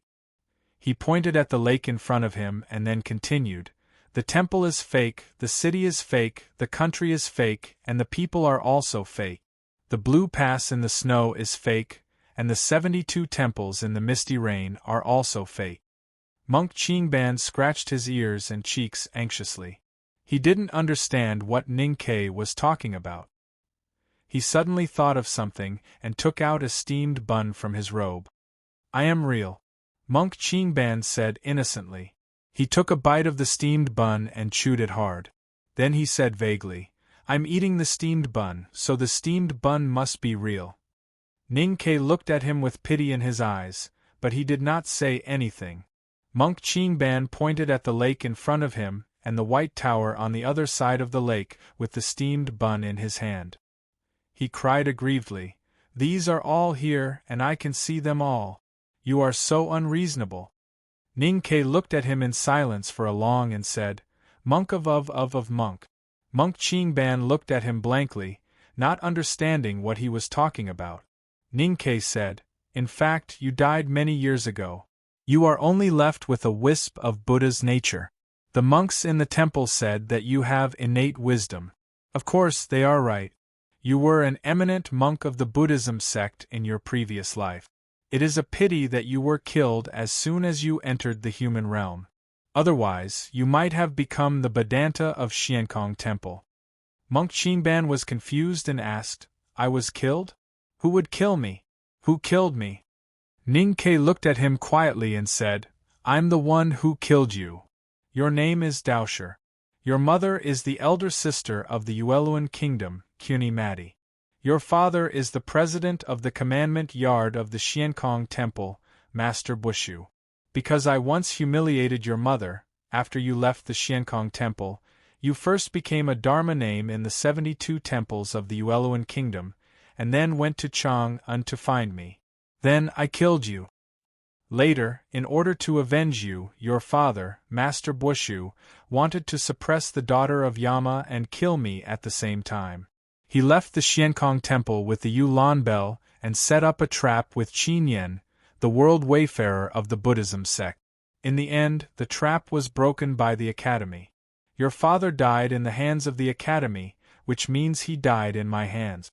Later, she and I fled to Chaoyang City and were besieged in this White Tower Temple by countless believers and powerhouses of Buddhism and Taoism.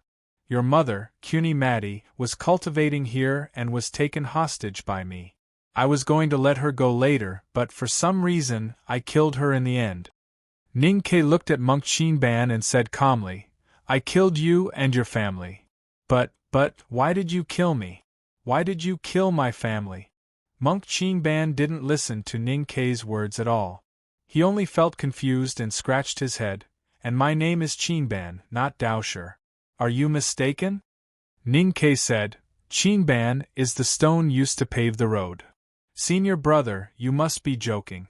Monk Qingban said with a silly smile, "I'm called Qingban because when the abbot played mahjong all night, they finally heard a clear board. But when they heard me crying on the stone steps, their hands trembled and they threw away the second round of mahjong. That's why I'm called Qingban." Ning-Ke didn't say anything more. Since he didn't believe it, why should he believe it? Monk Qingban didn't give up. He followed Ning-Ke and kept asking, "How can you prove it?" Sang Sang had been sitting by the lake and looking at the sky, so she heard their conversation clearly. She looked back at Ning-Ke with a slightly confused expression. Ning-Ke didn't need to prove anything to Monk Qingban, but he had to prove it to her. Only by making her believe it could she really wake up and they could leave here. "Which direction is Chang'an?" he asked. Sang Sang sat by the lake and pointed to somewhere in the east. He untied the arrow box and assembled the iron bow in a very short time. Then he drew the bow and put an arrow in the distance. When the bowstring was like a full moon, he suddenly released it. A round white turbulence appeared at the end of the arrow, and the dark iron arrow disappeared on the lake. No one knew where it went. There was no response for a long time. "See, I told you it was fake," Ning-Ke said. Sang Sang asked, "Why?" Ning-Ke said, "If Chang'an is there, the Academy will definitely know it if the iron arrow is shot there." Sang Sang thought for a moment and said, "Then?" Ning-Ke said, "Eldest brother hasn't come after such a long time, which means that there is no eldest brother in this world. So this world is naturally fake." Sang Sang was a little confused and asked, "Will Li Man come?" Ning-Ke said, "Yes. He came back then, and he will come back now." Sang Sang didn't say anything. Ning-Ke pointed to the lake and the white tower in front of her and said, "Many years ago, Before we entered the chessboard, the White Tower and the lake were in Xiankong Temple. Why are they here? Sang Sang said, we left Xiankong Temple, so the White Tower and the lake can naturally come back. Ning Kei's arrow and words still couldn't convince her. She hadn't woken up yet, or in other words, she didn't want to wake up. She just quietly looked at the sky reflected by the lake. Actually, I don't want to wake up either. Especially at the moment when I woke up, I was very uneasy and even scared. My body and mind were cold, and my divine sense was agitated. I even vomited a lot of blood. Ning Kei walked to her side and sat down. He gently held her hand and looked at the gray sky. He said, although this world is illusory, these years, especially the first few years, were really happy. Those days were really good. I really don't want to leave and don't want to leave. Sang Sang leaned on his shoulder and looked confused. Ning Kei gently touched the small white flower on her hair and said, you think the sky is beautiful? Sang Sang gently nodded. Ning Kei said, you think the sky is very familiar and intimate, so you want to see it? Sang Sang looked at the gray and high sky. She obviously knew the answer, but she didn't dare to say it. Ning Kei hesitated a little and said, you were born in the sky and you grew up there. It is your home, so you feel familiar and intimate with it. You always want to go back. After hearing this, the confusion in Sang Sang's eyes gradually faded and became calm. Just like the lake in front of her that was disturbed by the autumn rain, it gradually calmed down, and the reflected sky became clear. She blinked and the lake waves swayed, just like her eyes.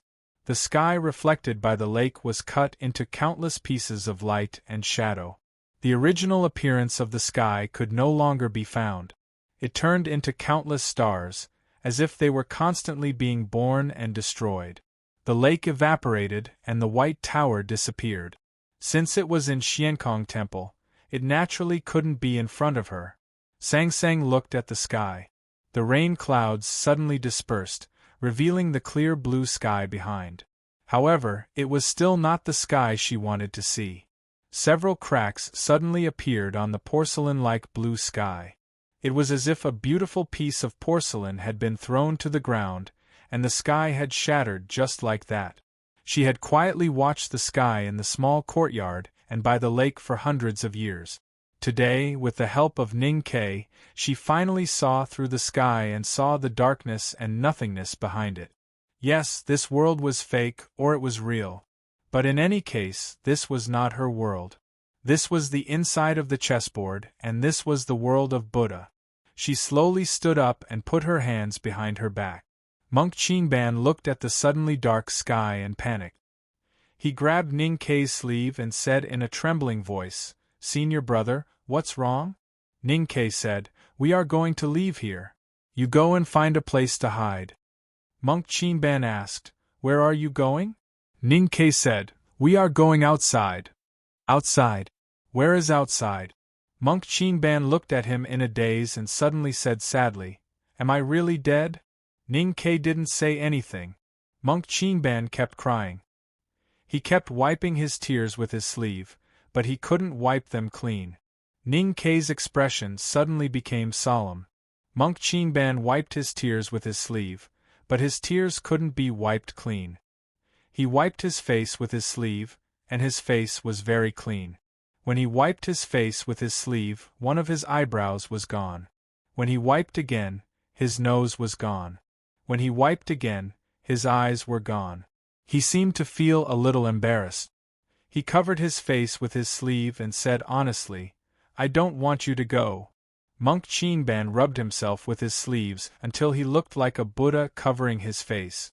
He said he didn't want Ning Kei and Sang Sang to go. He didn't want them to go. Chapter 3, to be continued. If you like this work, please come to Chidien.com to vote for me. Your support is my greatest motivation. Chapter 972. In the records of Buddhist scriptures, there was a Vedanta with a handsome face, which was very similar to the Buddha. Countless believers mistook him for the Buddha and worshipped him. The Vedanta was ashamed and thought that he had wronged the common people, so he cut his face with a sharp knife and became extremely ugly. Every time he went out, he would cover his face.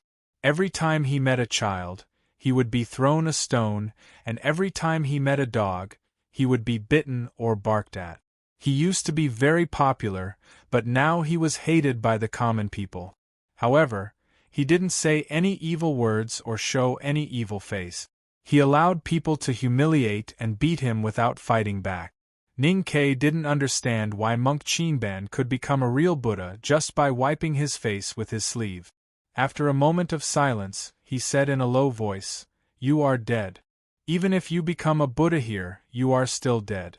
Since you are dead, how can you keep us here? Thinking is the will, and the will is the power. I don't want you to go, so you have to stay." Monk Qinban covered his face with his sleeves. His face had no eyes or lips, but he could still speak. His words were full of compassion and solemnity. The light of Buddha shone through his sleeves, which was extremely gorgeous. As soon as he finished speaking, his sleeves fell on Ning-Ke's face with endless Buddha's power. Ning-Ke had been prepared for this. With a bang, he unsheathed his iron cutlass and cut across the air. The sleeves and the iron cutlass met silently. But the autumn trees by the lake bent down because of the strong wind. With dense cracking sounds, countless trees were broken from the middle, revealing the white stubble. A monk's sleeves fluttered in the wind.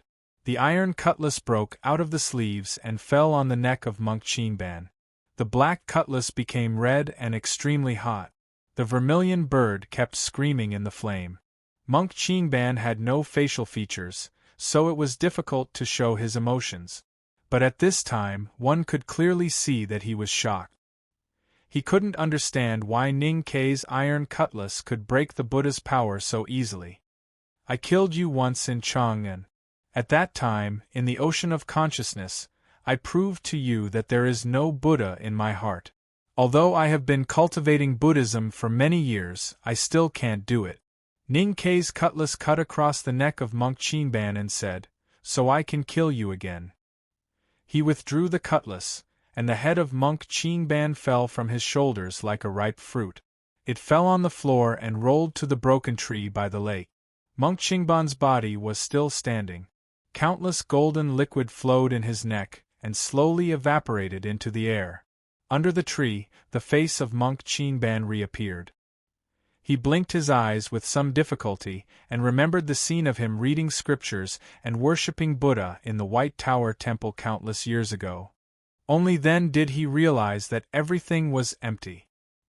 He looked towards the distant east and revealed a complicated expression. There was a bit of frustration and sorrow. Then, he slowly closed his eyes and presumably would never open them again. It was not until then that Monk Qinban or Daoshe really woke up and died. On the surface of the headless body left by Monk Qinban, many cracks suddenly appeared. The cracks gradually widened, and golden liquid flowed out of it. The golden liquid melted in the wind and turned into the purest glory of Buddha. Ning-Ke looked at the scene in front of him in silence. He did not notice that Sangsang, who was sitting by the lake behind him, looked at the golden Buddha nature with a slight frown and a pale face. He was killed by Sangsang in the West Hill Divine Palace.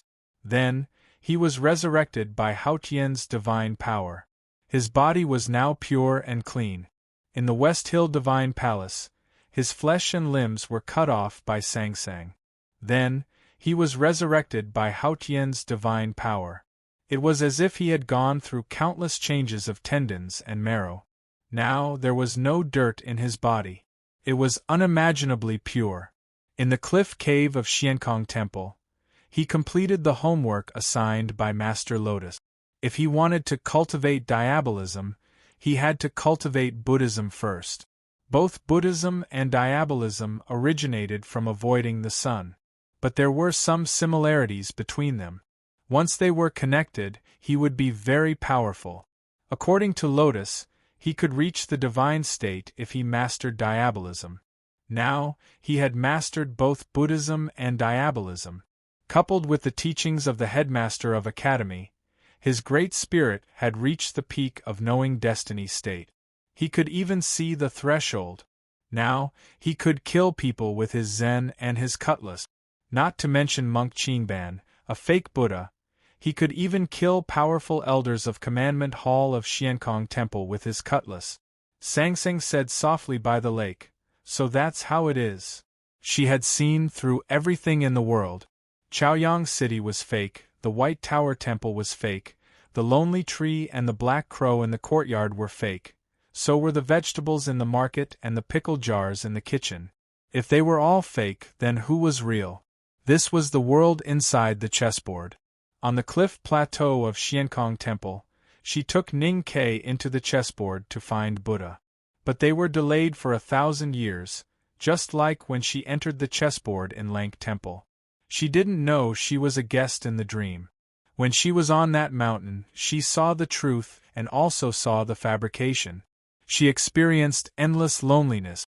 There was no one to accompany her, and there was no one to talk to. Compared with that year, she was not so lonely this time because there was one more person beside her. But she knew that without that person, Buddha could not have trapped her for so many years. She stood up and looked at Ning Ke quietly. She said, "A green pear came into my dream. How many years we have wasted here is how many years you have wasted for me." Ning Ke ignored her. He was just thinking about how many years they had lived in this chessboard world. The more he thought about it, the more uneasy he felt. It was so long that even the pictures of the first years were blurred. Master Qishan said that if you enter the chessboard from the front, a year is a moment, and if you enter the chessboard from the back, a year is a moment. Which side did we enter from? How many years have passed outside? Sang Sang was about to get angry. But after listening to Ning Ke's question, she found that he did not care about her anger at all. After a moment of silence, she said, "Since I came in, how can Buddha be so free?" Ning Ke asked, "Can you roughly calculate it?" Sang Sang thought for a moment and said, "At most a few years." Ning Ke could not understand the concept of time flow even though he had reached the peak of knowing destiny state. But it was not too difficult for Haotian. It was very dangerous. Sang Sang looked at the far east and said, "I was almost lost in time. Fortunately, I still woke up." Ning Ke looked at the sky and thought about the sound of the axe. He was a little confused. Now he naturally understood that it was very dangerous to cultivate Buddhism in the White Tower Temple. He gradually became obsessed with Buddhism. If it were other cultivators, no matter how high their state was, it would be difficult for them to wake up from that peaceful and joyful world. If they could not wake up, they could not see through the chessboard world and could not return to the real world. Fortunately, he had the remaining fragments of Lotus consciousness in his sense of perception. Lotus was an eminent monk and also a blood sea mad devil. He was obsessed with Buddhism and hated Buddhism. Only such a magical existence could maintain a clear mind in the boundless Dharma of Buddhism. He used the fragments of his consciousness to form a sharp axe to hack at Meng Qi's head, trying to wake him up with pain. Then where did the axe in the sky come from? Who wanted to wake him up? Sang Sang said, "If you did not wake up, I probably would never wake up. In this case, I will cancel what you owe me. I will not punish you." Ning Ke knew what she meant. If it were not for him, she would not be so attached to the human world. She would not be so deeply tied to the secular world. How could the chessboard trap her? He smiled and did not speak. At this moment, several rays of light suddenly appeared in the dark sky. Ning Ke was slightly shocked. Last time in the Lank Temple, he had also seen these pure rays of light in the chessboard. He knew that each ray of light was the rule of the chessboard world. The rule of the world was collapsing. It was the most terrible power. He was not afraid because he had experience in dealing with such a situation. He took out the big black umbrella and said to Sang Sang, "Let's go." He used a questioning sentence instead of saying, "Let's go," directly. He was also emotionless because he was a little uneasy. He was a little worried that she still wanted to stay in the chessboard and continue to find Buddha and kill him, which seemed impossible. He was also worried that she would return to the divine kingdom after leaving the chessboard and returning to the human world. According to Song Song's previous behavior, she would definitely choose to stay in the chessboard world and continue to find Buddha. That powerful enemy had unknowingly trapped her for hundreds or even thousands of years. The more it was so, the more she wanted to kill Buddha. Because she was the great Haotian. Today, her behavior was somewhat unexpected. She walked to him and said calmly, "Let's go." Ning Ke was startled and handed the umbrella to her.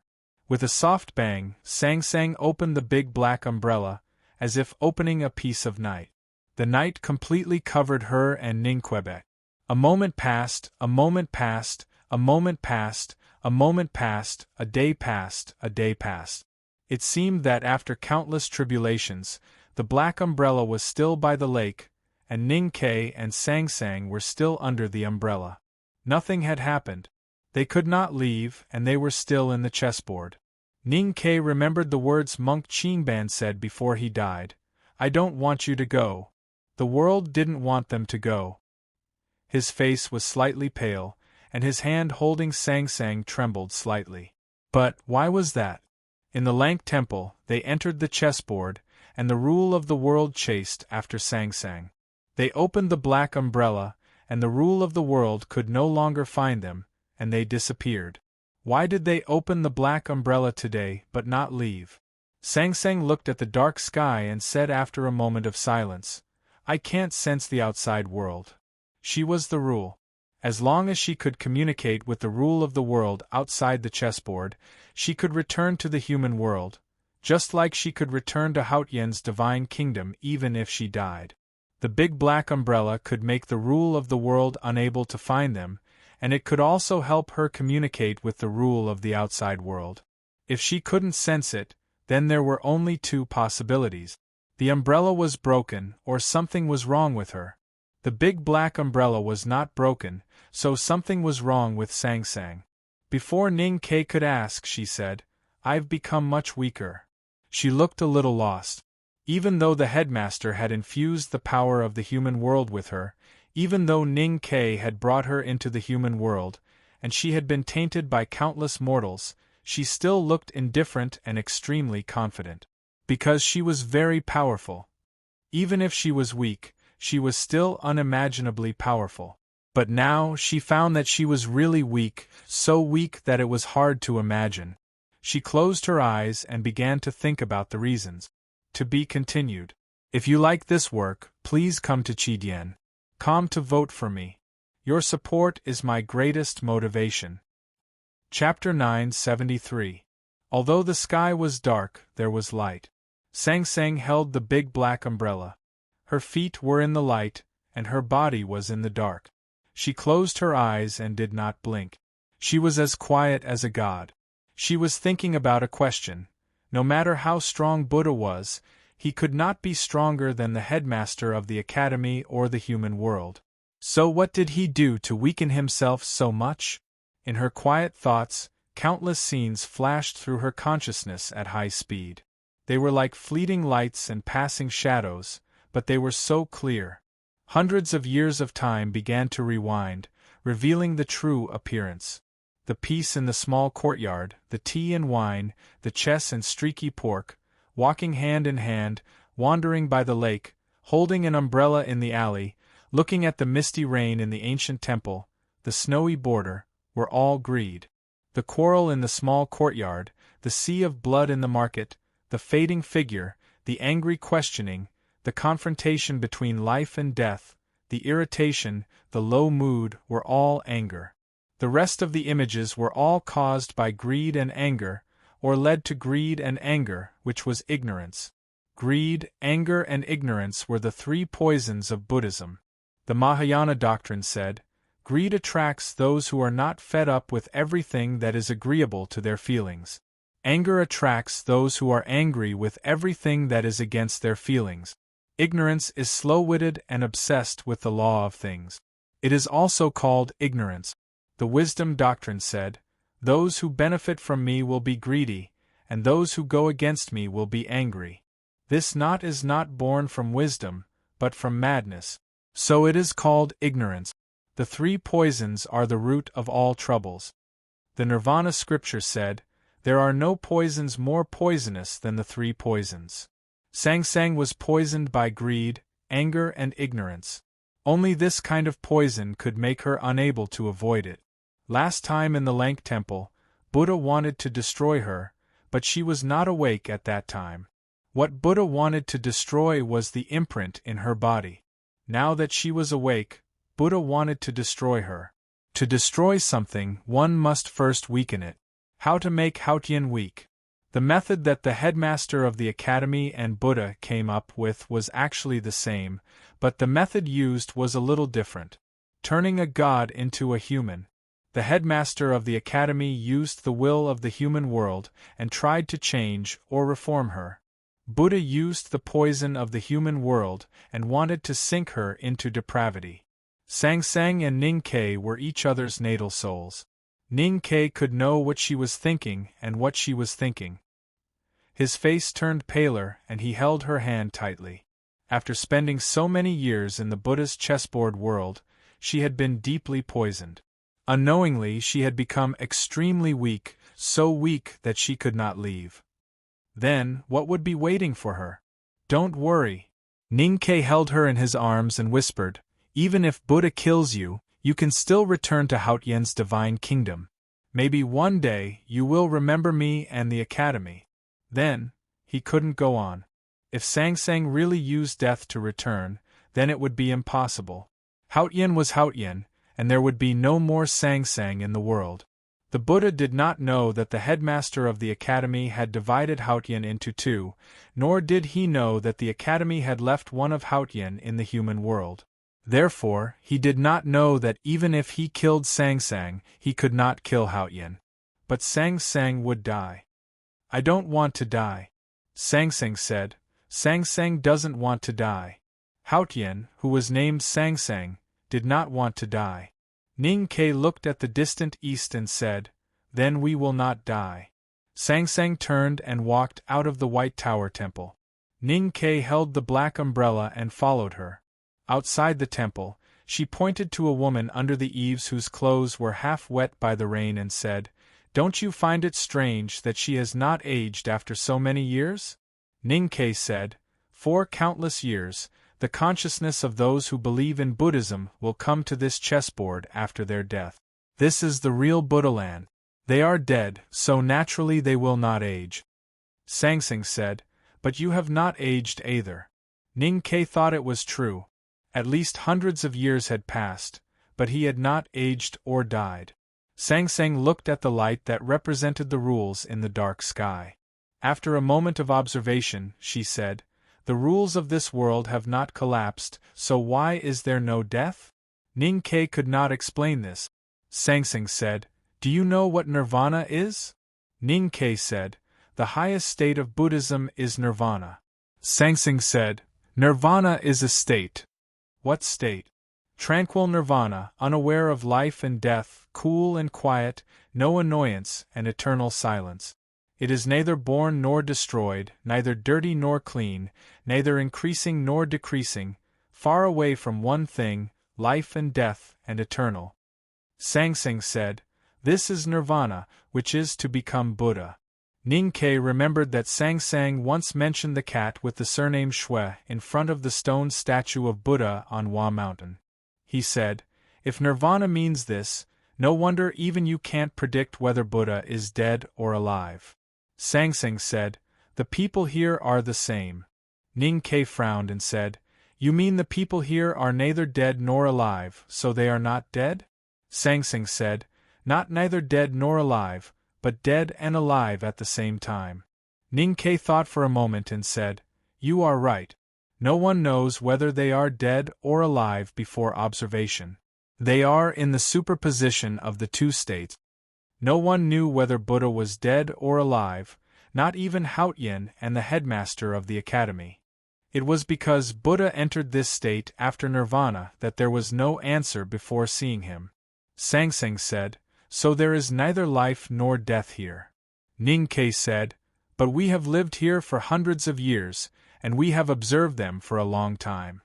Sangsang said, They are just appendages of the chessboard. Ning-Ke said, You mean these people in the chessboard are all extensions of Buddha's nirvana state? The autumn rain had stopped, and the outside of the White Tower Temple gradually became lively. Pedestrians were picking up goods at the stalls, and mothers were chasing their playful children. No one noticed that the sky had become extremely dark.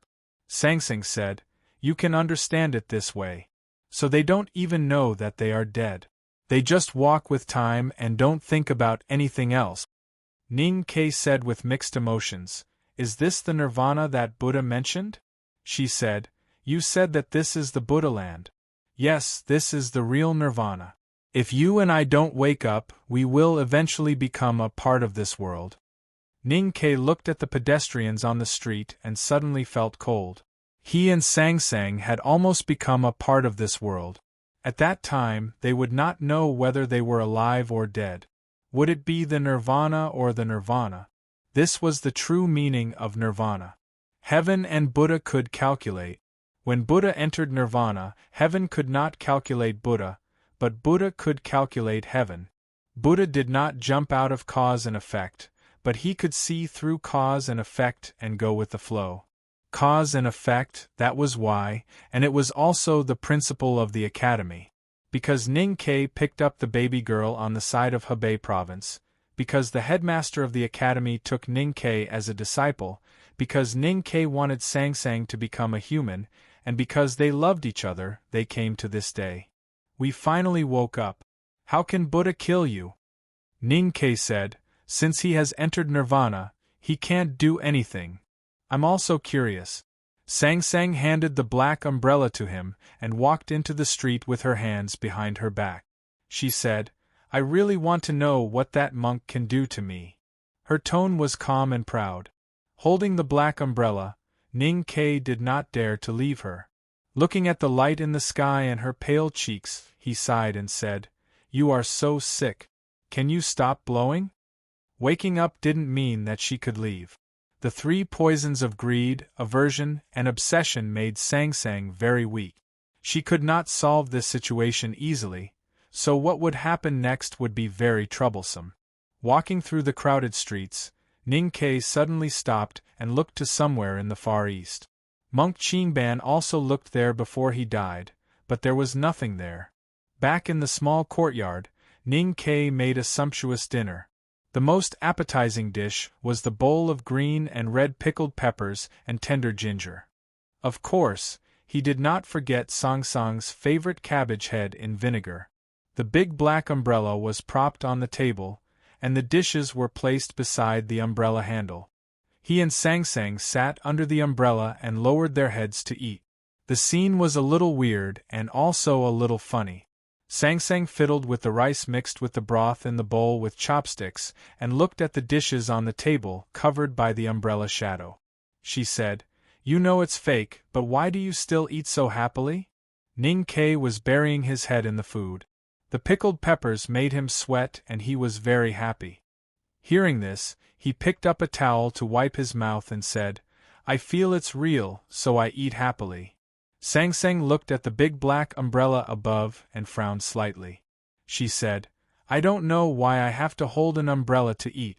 I'm not happy.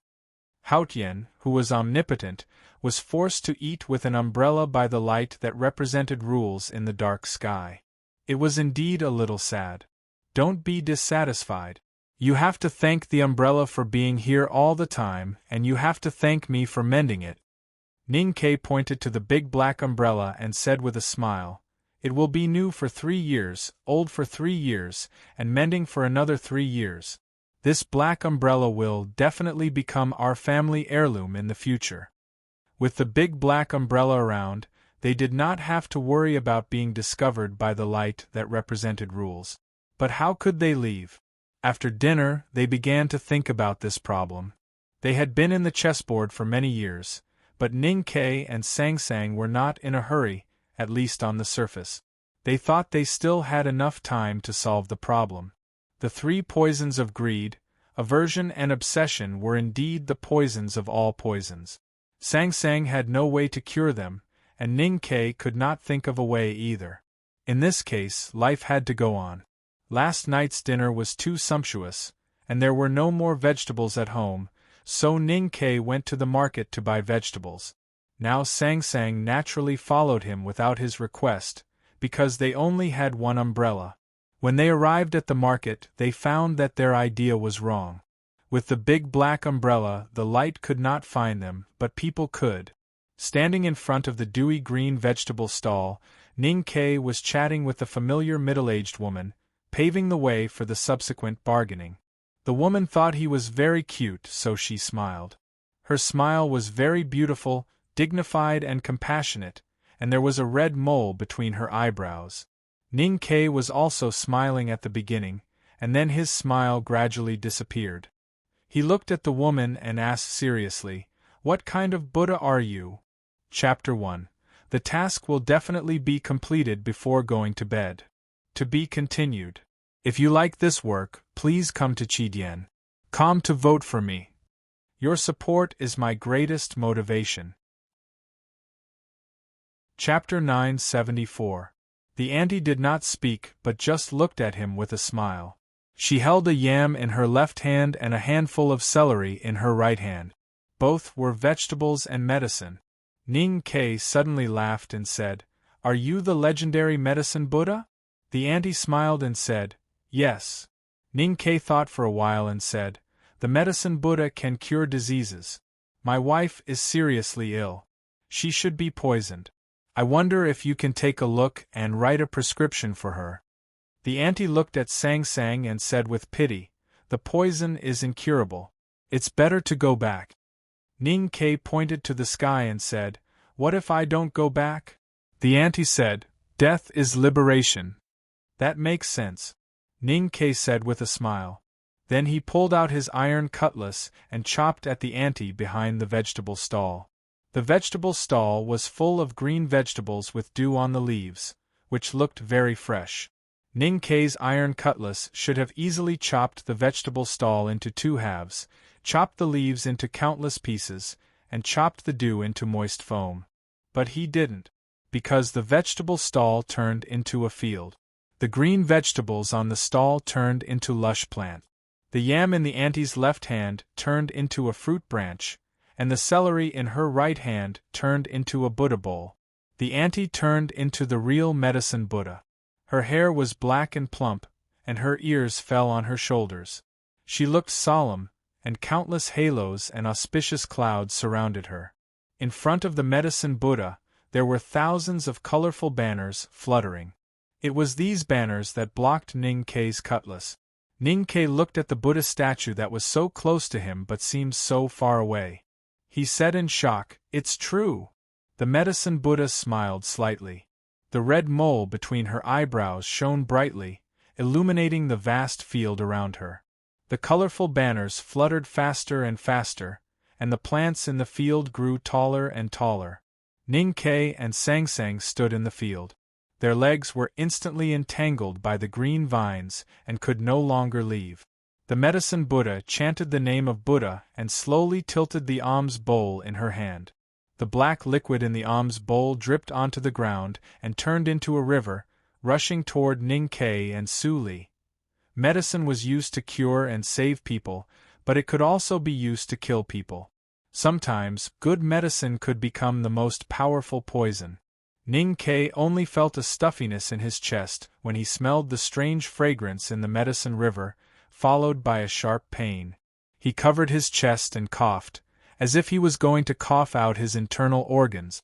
Sang Sang stood beside him and looked at the medicine Buddha in the distance. She frowned slightly and said, "How ridiculous." After saying this, she blinked her eyes, and the field was shattered. The lush plants were turned into pieces, and the fragrant medicine river was shaken out of the river and spread in all directions. The vegetable stall was still the same vegetable stall. Ning Kei waved the iron cutlass, and with a shrill sound of friction, the blade slashed across the ant's body, leaving a neat cut, from which a faint golden light shone. The auntie smiled at the two of them. With a cracking sound, her body was divided into two halves and scattered on the ground. The smooth cut was enshrouded in golden light, as if there were countless melted gold flowing. The gold melted in the wind and dispersed into golden mist, gradually drifting around the vegetable market. Some of the golden mist floated in front of Sang Sang. She frowned slightly, and her face became paler, as if she was in pain. They couldn't buy vegetables after killing all the vegetable sellers. Ning Ke returned to the small courtyard with a heavy heart, especially when he thought of the last scene, which made him feel even more uneasy. Whether it was the real medicine Buddha or the fake one, in front of him and Sang Sang, they didn't have much resistance, just like Monk Qingban turned into the masked Buddha. But the Buddha's aura after their death seemed to hurt Sang Sang. What if they met these Buddhas again in the future? They had to leave this world as soon as possible. We have to find a way to detoxify the poison in your body, he looked at Sang Sang and said. Sang Sang's face was a little pale, and she said, "What if I can't detoxify it?" Ning Ke didn't want her to worry, so he said with a smile, "You won't die even if I can't detoxify it. Life has to go on." Sang Sang looked at his eyes quietly and said, "Life is poison." Ning Ke understood, but he didn't know how to answer. After a moment of silence, he said, "Let's go." This time he didn't ask questions, because he didn't mean to leave the chessboard world, but to leave the small courtyard or Chaoyang city. He was going to cure Sang Sang and detoxify her. Just like many years ago. They had lived in the small courtyard for many years, so they naturally had many memories and many household necessities. But Ning Ke's luggage was very simple. In addition to weapons and food, there was only a jar of pickles. Sang Sang asked, "Where are we going?" Ning Ke subconsciously looked to the far east again, but he was a little scared. He said, "To the south." Sang Sang's pale cheeks suddenly turned red and she said, "Are you going to see her?" Ning Ke was stunned and then understood what she was talking about. He said with a smile, "There is no great river kingdom in the south of this world." Sang Sang said, "But you are used to going to the south." Ning Ke was confused and asked, "So?" Sang Sang said, "You just want to see her in your heart." Ning Ke was a little angry and said, "Why are you still talking about this at this time?" Sang Sang was silent and found that there was indeed something wrong with her. It wasn't that there was something wrong with her attitude towards him. She was Haotian and he was a mortal. Even if they were husband and wife, she had her reasons to treat him. The problem was that her state of mind was a little unstable. This was anger, and there was also greed. The poison in her body was getting worse. Ning Ke understood something and held her in his arms, saying, "I will definitely cure you." After tying the heavy luggage behind him, Ning Ke held the big black umbrella, left the small courtyard, and walked to the city gate. Sang Sang held his hand under the umbrella, looking a little weak. If they wanted to break the Buddha's chessboard, they needed to restore Sang Sang's strength, detoxify the poison in her body, find a way to detoxify, and find a way to leave. Monk Qingban didn't want them to go, the Medicine Buddha didn't want them to go, Chaoyang City didn't want them to go, and the world didn't want them to go. Naturally, they couldn't leave so easily. There was a shop at the corner of New Street, which specialized in selling lamp oil and lamps, and also sold candles. Ning Ke often bought lamp oil here and was familiar with the boss. But when he saw the boss today, his expression changed slightly. The boss was not in the shop, but on the street. The boss blocked their way. Ning Ke pulled out the iron cutlass and asked, "Who are you?" The boss wore a hat and looked amiable. He said with a smile, "Guess." Looking at the dense oil lamps in the shop, Ning Ke asked with some uncertainty, "Dipankara Buddha?" It was indeed the Dipankara Buddha. There was no oil lamp shop owner on the street, only an old Buddha. Outside the Buddha's body, everything was a bright lamp, emitting countless rays of light. Even the ant nests in the corners of the walls were clearly illuminated, and even the dark sky seemed to be lit up. The light began to burn, and the temperature on the street began to rise. A drop of sweat appeared on the tip of Sang Sang's nose.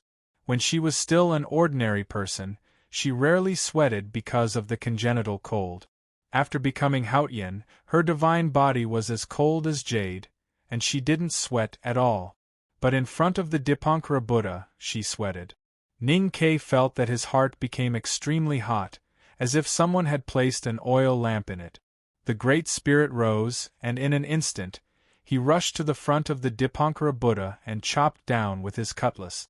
The Dipankara Buddha dropped the lamp. The seemingly ordinary copper oil lamp seemed to be as heavy as a world, and it easily suppressed Ning Ke's iron cutlass. The ancient Buddha began to light up thousands of lamps, and the world shone brightly. In just an instant, more than 10,000 lamps were lit. Even with Ning Ke's reaction speed, he couldn't react. Just when the 16,000th lamp was lit, Sang Sang finally made a move. She stretched out her right index finger and gently pressed against the bottom of the copper oil lamp. The expression of the Dipankara Buddha changed slightly. Even the ancient Buddha couldn't compete with heaven. The copper oil lamp in the hands of the Dipankara Buddha could no longer be put down. Ning Ke shook his wrist, and the iron cutlass was placed in front of his forearm, sweeping across the neck of the Dipankara Buddha. The head of the Dipankara Buddha didn't fall, but there was a very clear cut on his neck. There was still no blood in the cut, only a very strong golden light, and then there was flowing gold slowly seeping out along the cut, wetting the robe of the ancient Buddha and dripping to the ground. The gold-like liquid was the breath of the Buddha, which contained infinite Buddha's power and Buddha's will. It turned into a golden fog in the wind, and the light that was refracted was the Buddha's light. Ning Ke's expression changed slightly. He held Sang Sang's hand and ran to the other end of the street. He was so fast that he didn't have time to look back to see whether the Dipankara Buddha was dead or alive. He just ran desperately, and didn't stop until he ran to the end of the long street. Sang Sang's face was very pale, and her brows were tightly furrowed, as if she was in great pain. Looking at the drop of golden liquid on the hem of her flowery indigo dress, Ning Ke knew that he still couldn't avoid it. Next time stand behind me, and the Buddha's light won't fall on you. He pulled Sang Sang in front of him, looked into her eyes, and said very seriously.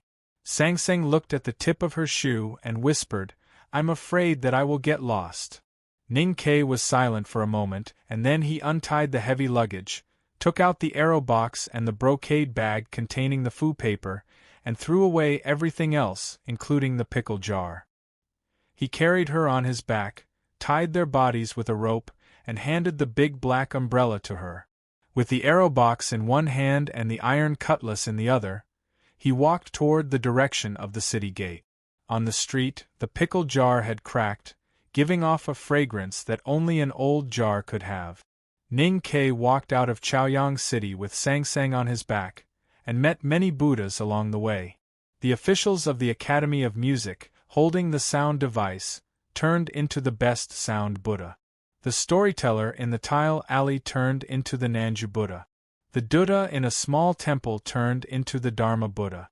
Many people turned into Buddhas and were killed by him. Ning Ke couldn't understand why these people turned into Buddhas, why there were so many Buddhas, where did these Buddhas come from, and why did they become Buddhas? Everyone can become Buddhas. Sang Sang leaned on his shoulder and said weakly, "This is the business of the masses." Chapter 2, to be continued. If you like this work, please come to Chidien.com to vote for me. Your support is my greatest motivation. Chapter 975. The serfs living in the underground world under the Xiankong Temple only knew the round sky and the Buddha. They had no choice, so their faith was the purest. In the human world, there were many devout Buddhist believers like them. After countless generations, the believers died, and their awareness came to the chessboard of the Buddha, forming the nirvana. According to Buddhism, what kind of world could be qualified to be called the nirvana? That was the world where everyone could become Buddha. In Chaoyang City at this time, all the servants, peddlers, officials, and monks were merciful and chanting. They were Buddhas, all of them were Buddhas. Ning Ke and Sang Sang wanted to know what Buddha would do to kill them after they woke up. Now they saw the answer. All living beings were doing business with all living beings. Men, women, old, and young all became Buddhas and surrounded them. They looked solemn and merciful, chanting scriptures. They did not mention killing, but the intention of all living beings was to kill Haotian and Sangsang. There was a man who had carried a load for decades and had calluses on his shoulders. He was a thick-shouldered Buddha. There was a girl who was enlightened by the rising sun. He was a Buddha who was born in the sun. There was an old man who was fishing in the river. He was a Buddha who was enlightened by the net. There was also a Buddha of fame, a Buddha of Dharma, a Buddha of light, a Buddha of various colors, a Buddha of incense, a Buddha of light, a Buddha of all righteousness, and many other Buddhas with no names. The whole city was crowded with Buddhas. One Buddha stepped on another Buddha's kasaya, and another Buddha smashed the jade flower in the Buddha's hand. The Buddhas squeezed and pushed each other toward Ning Ke and Sangsang. Looking at this shocking scene, Ning Ke seemed to go back to those years in Chaoyang City.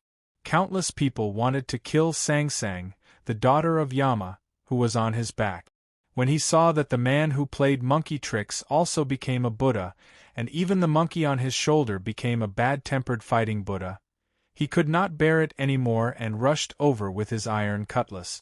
He had killed many Buddhas on his way out of the city. He wanted to stop for a while. Because all Buddhas had Dharma, they were not easy to kill.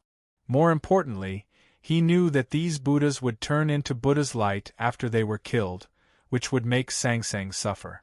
However, if he didn't kill these Buddhas, he wouldn't be able to escape from Chaoyang City with Sangsang on his back. He could only hold the iron saber and hack at those Buddhas. It was as if someone was sweeping the floor with a bamboo broom. The black iron knife danced back and forth among the solemn-looking Buddhas. The blade cut through the necks and chests of the Buddhas. Countless Buddhas fell. The black blade was covered with golden liquid and then turned into pure light. Subhadra Buddha was dead. He fell to the ground as if he was in a deep slumber. Then, he was trampled into golden pieces by the other Buddhas. Thick Shoulders Buddha was dead. His right shoulder had been completely sliced off by the iron blade. He looked like an unfinished golden statue. Sun Rebirth Buddha was dead. A golden scar appeared on the girl's beautiful face. It looked extremely terrifying. Ning Ke waved his cutlass and moved forward. Every time the iron cutlass fell, a Buddha would die. There was no emotion on his face. No matter who was in front of him, whether it was an old man or a child, they were all cut in half. When the Buddhas were injured, they wouldn't bleed. Only golden liquid flowed out. However, the scene was still bloody. Ning Ke was extremely cold-blooded, even more cold-blooded than he was in Chaoyang City. On the night when the Academy climbed the mountain, he had been so cold-blooded. No matter who stood in his way, whether they were old acquaintances or new acquaintances, relatives or friends, they were all killed by him. Because he knew they were all dead. These Buddhas were also dead. Since they were already dead, it was not a big deal to kill them again. Of course, Buddhas were Buddhas after all. Each of them had their own tools. Although Ning Ke had become very powerful and had the help of Sangsang, it was still very difficult for him to kill them. To kill all the Buddhas, he had never thought about it. Ning Ke cut off the neck of the smiling Buddha. Looking at the smiling Buddha's head on the ground, Ning Ke felt a little tired. At this moment, a Buddha's power fell from the sky and attacked his back from the right. It was a shining golden brick thrown by the Buddha from afar. If Ning Ke didn't move, the golden brick with infinite Buddha's power would fall on Sangsang. He could only dodge it hurriedly and let the brick hit the top of his right arm. There was a muffled sound. Ning Ke felt as if his soul was about to be slapped out of his body by the golden brick. He spat out a mouthful of dirty blood. Sangsang was also affected and spat out a mouthful of blood, which wet his collar. If a cultivator from the Buddhism or Taoism sect was hit by the Buddha's golden brick, his arm bones would have been broken. Fortunately, he had mastered the Great Spirit and his body was as hard as Vajra. He only felt pain. With a clang, he sheathed the iron cutlass and took the iron bow from his shoulder. He pulled the bowstring to a full moon and shot at the Buddha in the distance. There was no arrow on the bowstring. It was just an empty shot. However, in the next moment, an extremely deep crack appeared on the chest of the Sumeru Buddha. Golden liquid continuously flowed out of the crack. The shape was extremely similar to a bow. Ning-Ke killed the Buddha with the bowstring. Finally reaching the city gate, he was still surrounded by Buddhas. Those Buddhas shed a lot of blood and turned into countless lights, which clearly illuminated the shabby city gate of Chaoyang City. In the Buddha's light, Song Song's face became paler and paler. The Buddha's method was to kill the heaven with the Buddha's light, which was what she was most afraid of. Ning-Ke clearly felt her pain. His heart trembled and even began to hurt, but he ignored it and did not comfort her. He continued to rush toward the field outside the city gate. He held the iron bow with his left hand and pulled the bowstring with his right hand. Buzzing, buzzing, buzzing, as if the string of a zither was broken or someone was playing cotton, the Buddhas around the city gate cracked and died. The Buddha's light seeped out from those cracks and filled the field, becoming more and more intense. Sang Sang frowned more and spat out more and more blood. Sang Sang woke up with a start and looked at the dark bottom of the cave silently. Her eyes were a little dim, and no one knew what she was thinking. Ning-Ke held her in his arms and asked, "What's wrong?" Sang Sang said, "I had a nightmare." Ning-Ke was stunned. He forced a smile and asked, "That's new. What did you dream about?" Haotian could not dream, only mortals could. She began to dream, which meant that she began to become a real mortal. Whether it was the secular world left in her by the headmaster of academy or the three poisons of greed, anger, and obsession, they were all becoming stronger and stronger. I dreamed of a lot of Buddhas. They picked up knives and cut their faces and bodies to make themselves bleed. They squeezed the wounds hard to make the blood flow faster, but there was no expression of pain on their faces. Some Buddhas were burning firewood to make the blood evaporate faster. Some Buddhas even jumped down from the cliff. Song Song's face was expressionless, but there was fear in her eyes. Ning-Ke's fingers became slightly cold as he thought of those scenes when he rushed out of Chaoyang City. Sang Sang was very weak now. This world full of Buddha's light was too scary for her. Hold on a little longer.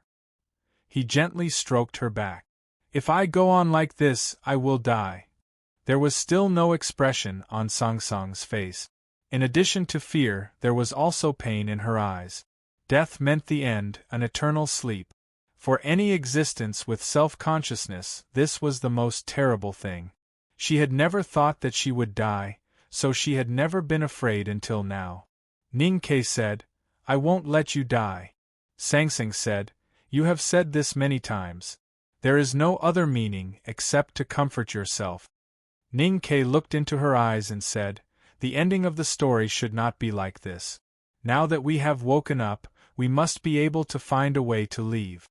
Sang Sang said, "You said before that this is not a story in a book." Ning-Ke said, "No matter what the story is, I am the hero and you are the heroine.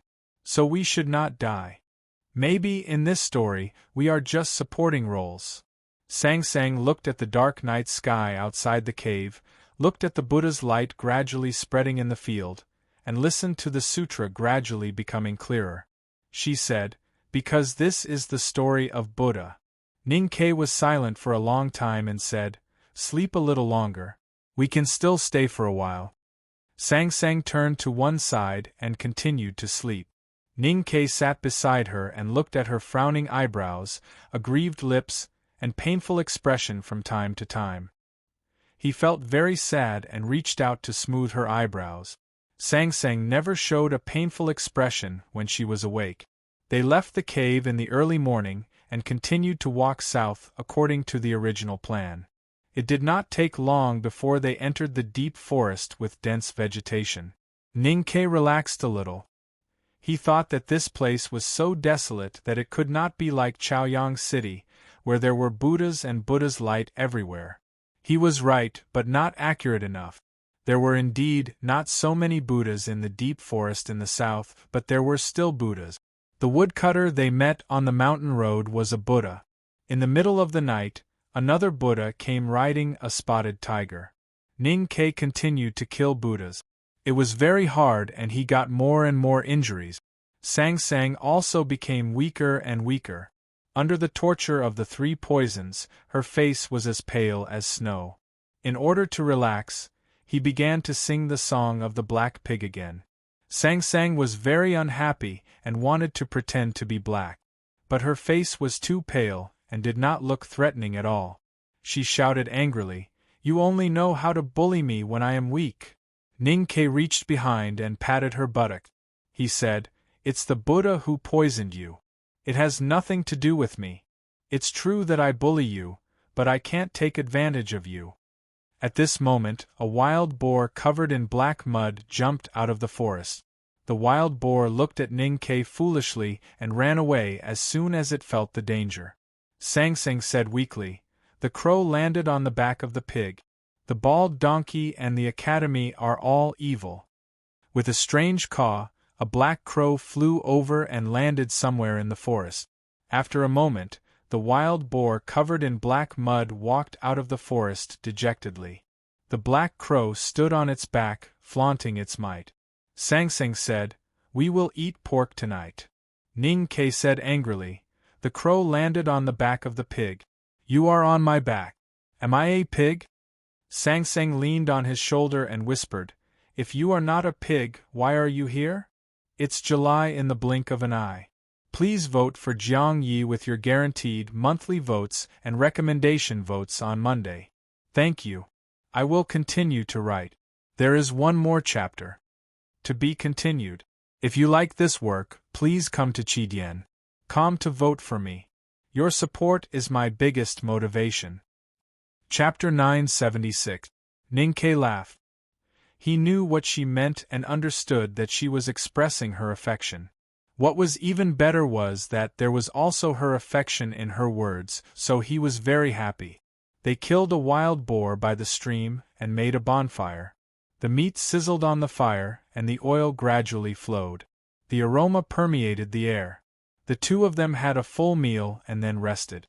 Ning-Ke thought of what she said during the day and said, "Don't compare the academy with the Buddhism sect in the future. You can say whatever you want about the academy, but not about the Buddhism sect."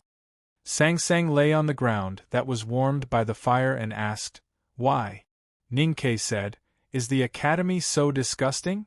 Sang-Sang smiled and said, "Your teacher injected the power of the human world into my body, and then you took me to the world to turn me into a human being. Buddha also planted the 3 poisons of greed, obsession and anger in my body to turn me into a human being. What's the difference between the 2? Ning-Ke was sharpening the iron cutlass by the stream. When he heard this, he stopped and thought for a while before saying, "The difference is that Buddha turned you into a human being to kill you." Sang-Sang said, "What about the academy? Do they just want to turn me into a human being? If it weren't for you, I would be so weak. Would the people in the academy want to kill me?" Ning-Ke said, "The word if explains everything. There is no if in the world. I have always been by your side, so the academy will naturally not want to kill you." Sang-Sang asked, "Even if I kill Koharan?" Ning-Ke was silent for a while and said, "Not counting the time in the chessboard, you have been in the human world for 20 years. Only during these 20 years you are Sang-Sang." Sang-Sang understood what he meant. She should not be responsible for what happened before she was born. The academy did not blame her for youngest uncle's death, but Haotian. Sang-Sang asked, "What if your teacher was killed by me in the end?" Ning-Ke was a little depressed and said, "Can't you say something interesting? I have said that there is no if in the world. Can you not be so annoying? Don't be so boring." Sang-Sang smiled and said, "Then let's say something interesting. Where are we going next?" If they could meet a Buddha in such a remote mountain, it could be imagined that danger was everywhere in the world of the chessboard. The Buddhas of all living beings were looking for them. There was no point in continuing to walk aimlessly like this. Even if they could walk to the end of the southernmost sky, they would still not be able to find a way out of the chessboard. Ning Ke asked, "If the poison in your body is removed, can you break this chessboard?" Sangsang said, "You just said that there are no ifs in this world." Ning Ke sighed, "Don't be naughty." Sangsang said, "If not, why would we leave Chaoyang City?" Ning Ke said, "According to the Buddhists, only by practicing Buddhism can we get rid of the three poisons of greed, anger and obsession." Sangsang said, "That's a lie." Ning Ke said, "The Buddhist scriptures are not fairy tales. I think it makes sense."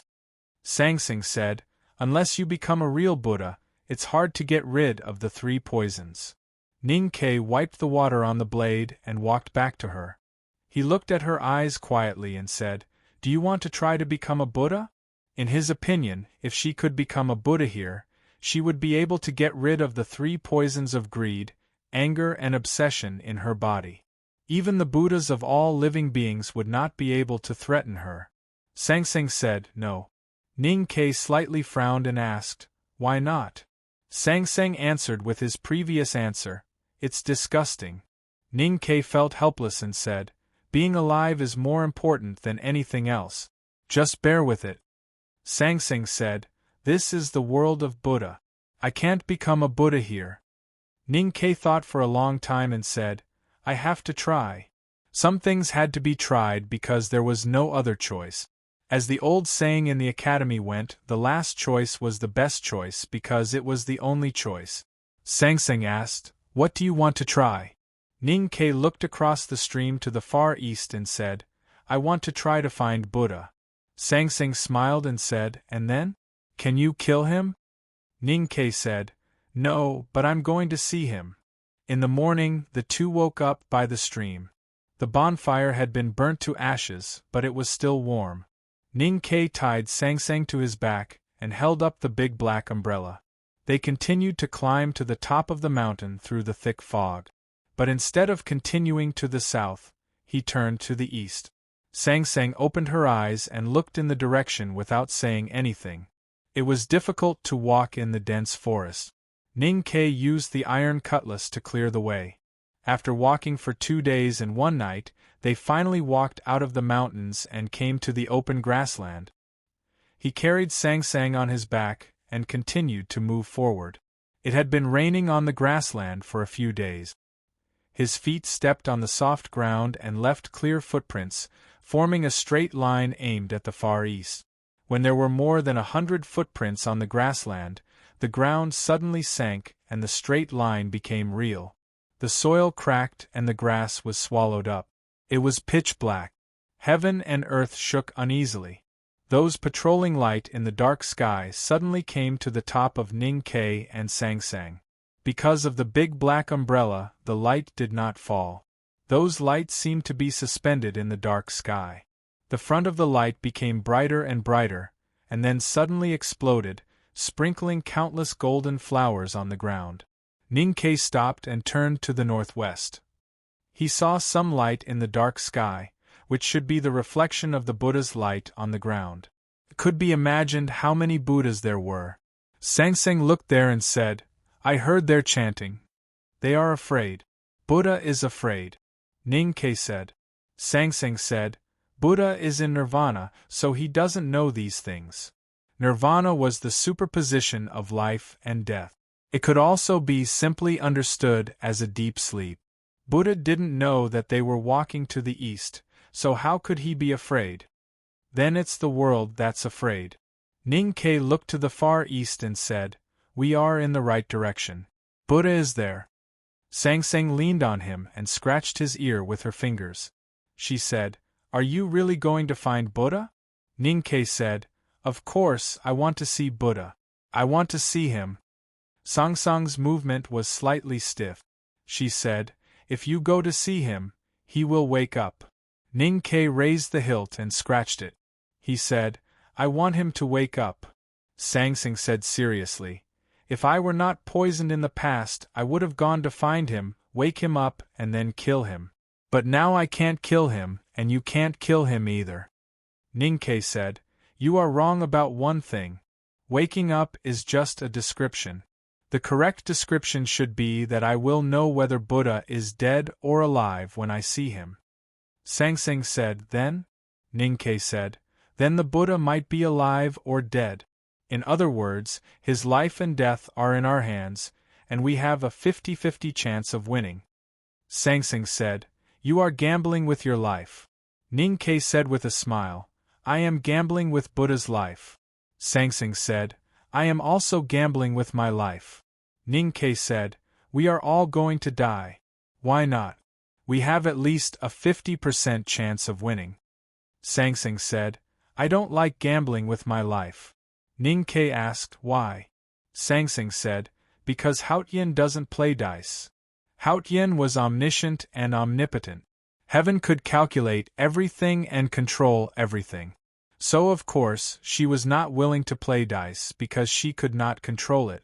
Ninkei knew that this was Sangsang's instinct. But he also knew that she was not omniscient and omnipotent now. If they did not go to see Buddha and gamble with their lives, they would die in the end. Fortunately, she was on his back now. She could not control where he wanted to go. After walking through the grassland after the rain and the barren fields, they came to a hill. Ninkei noticed that the light of Buddha in the sky behind him was getting brighter and brighter, which meant that the Buddhas in this world had gradually gathered and were getting closer and closer to them. He quickened his pace. After walking through the hills for 3 days, they came to a large forest. Countless redwoods towered into the clouds in front of him. The mist in the forest was like smoke, like a world of smoke. There was a faint sound of water in the distance ahead. An ordinary-looking monk walked out from behind a redwood tree. A fat rich man walked out from behind another redwood. More and more people walked out from behind the trees. All the Buddhas in this world had become Buddhas, and all the Buddhas had come here. They were so densely packed that it was impossible to count them. Many Buddhas had chased them here from Chaoyang City. Their bodies were still covered with wounds caused by Ninkei's swords and arrows. Golden liquid kept oozing out of the wounds, which turned into Buddha's light when they met the wind. The light of Buddha instantly dispersed the mist in the forest. All the Buddhas bowed to Ninkei and Sangsang with their palms pressed together. Then they began to chant with great compassion. Sangsang's face was pale. She looked at the countless Buddhas in the forest and said with disgust, "It's annoying." The golden light of Buddha permeated the forest. It was very quiet in the forest. Only the sound of chanting could be heard. Countless Buddhas looked solemn and compassionate.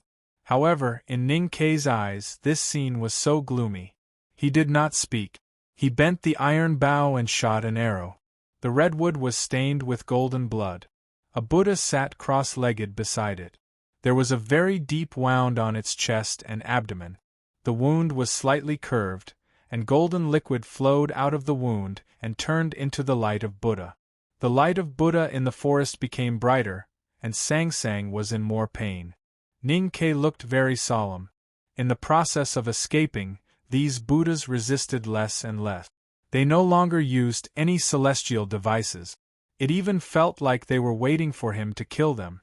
When he killed a Buddha, the light of Buddha in the world became brighter, and Sangsang was one step closer to death. He had to kill them now. Even if he made up his mind to kill them, he could not kill them all. Get out of the way. If Buddhas stand in my way, I will kill Buddhas. If people stand in my way. Ninkei looked at the countless Buddhas in the forest and shouted. He wanted to say, if people stand in my way, I will kill Buddhas. But thinking that there was no one in this world, he said, if Buddhas stand in my way, I will still kill Buddhas. Before his voice died away, he rushed into the forest with Sangsang on his back. The Great Spirit was suddenly raised to the peak, and he turned into a lightning-fast shadow. The brocade pouch was broken, and dozens of talismans glowed in the dense forest. The iron cutlass slashed horizontally and vertically, the vermilion birds screamed incessantly, the horrible flames swept everywhere, the iron bow clanged, and countless redwood trees that were difficult to surround collapsed. In a very short period of time, Ninkei used all his most powerful skills. At least dozens of Buddhas fell in a pool of blood, which showed that he was extremely powerful. However, no matter how hard he killed, the chanting in the forest did not stop. There was no reaction on the faces of the Buddhas except pity. The road to the far east was still blocked. The death of dozens of Buddhas dyed the gloomy forest with extremely bright gold. The light of Buddha became unprecedentedly bright and even gave people a feeling of firmness.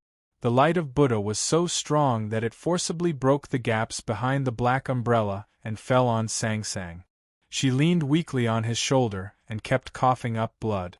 Ning Ke felt extremely cold, and his hand holding the cutlass began to tremble. "You can't die."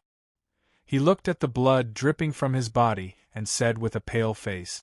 Sang Sang could not stand it anymore. She whispered in his ear, "I want to come in." Ning Ke did not understand what she meant by this. The next moment, he felt that there was one more person in his body. Sang Sang was still on his back. Sang Sang had entered his body. The big black umbrella could not protect her anymore. She could only hope that Ning Ke could protect her. Ning Ke lowered his head and kept silent for a long time. His breath gradually calmed down and gradually matched the breathing rhythm of Sang Sang's divine body on his back until they were completely the same. He did not understand what had happened, but he knew that Sang Sang must have paid a great price. He raised his head and put the big black umbrella on his back. He looked at the countless Buddhas in the forest and said, "Now, let's fight again." The 200,000 words were completed in June. The following is a single chapter. In July, let's fight for the first place. To be continued. If you like this work, please come to Chidien.com to vote for it. Your support is my greatest motivation.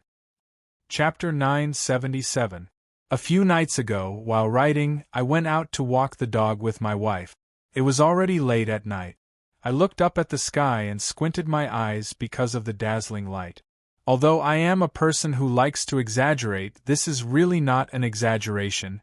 There is a full moon in the night sky, very bright. That night, I said in the chapter that the teacher should be in a good state at this time, but I am not in a good state. Yes, I have some personal matters to deal with at home, so I am more anxious. I will return to Hubei on Wednesday or Thursday, but this will not affect me from saying the following sentence. In July, I hope to get the first place in the monthly votes list.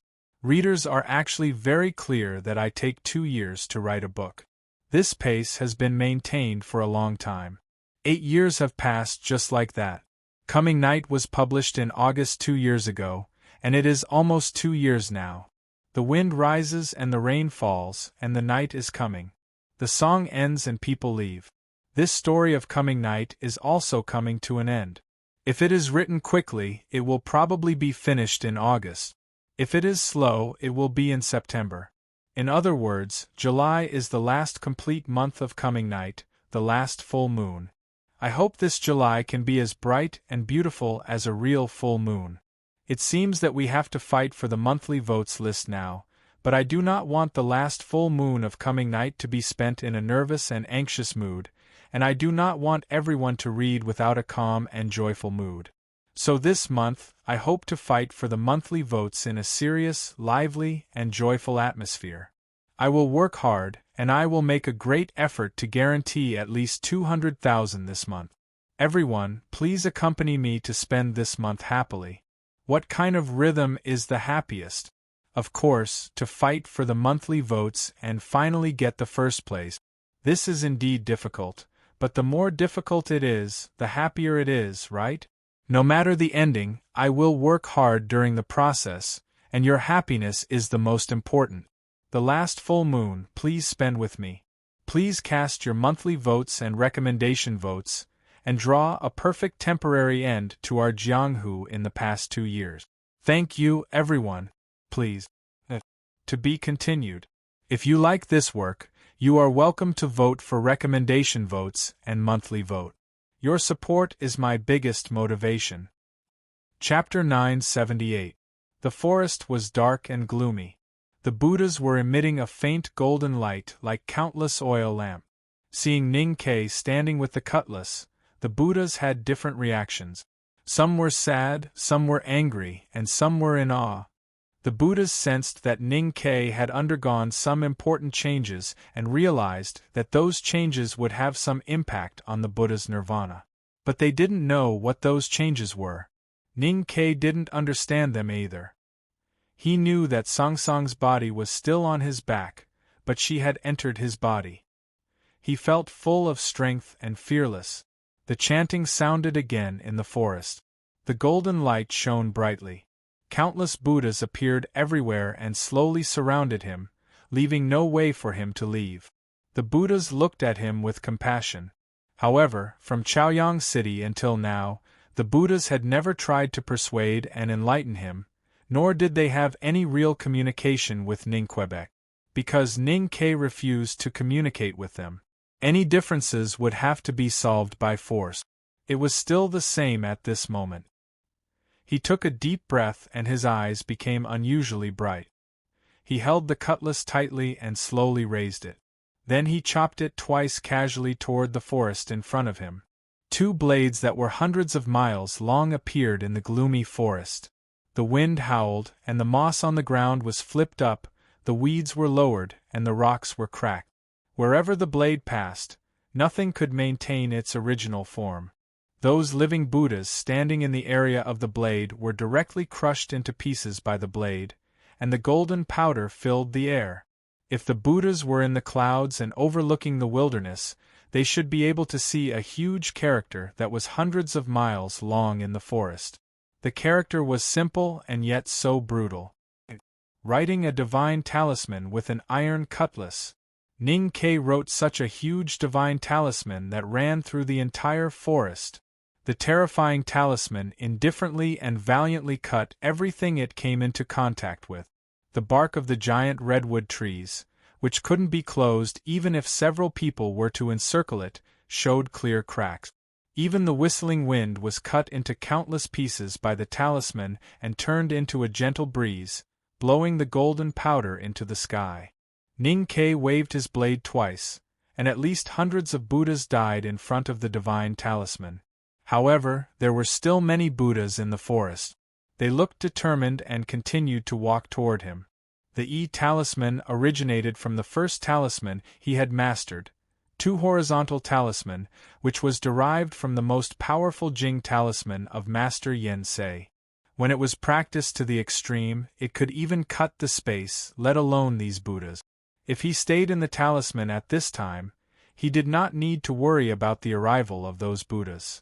However, talisman Taoism had its own congenital limitations. Talisman intent could not stay in nature forever.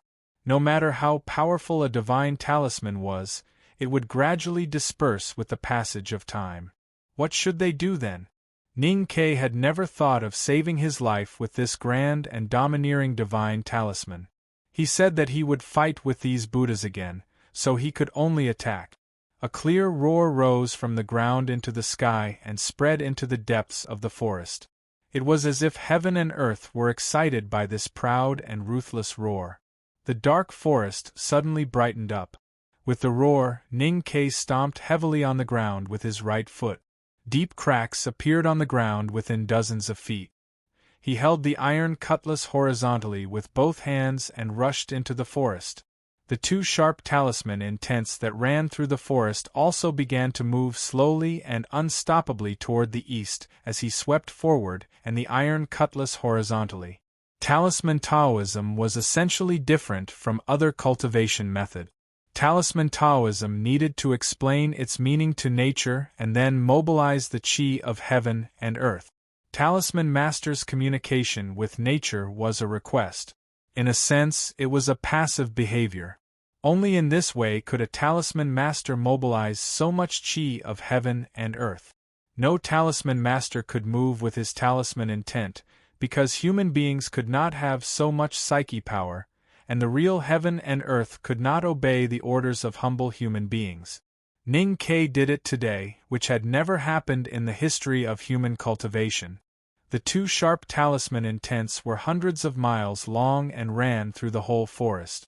As Ning-Ke moved forward with his cutlass horizontally, they turned into two invisible sharp giant cutlasses.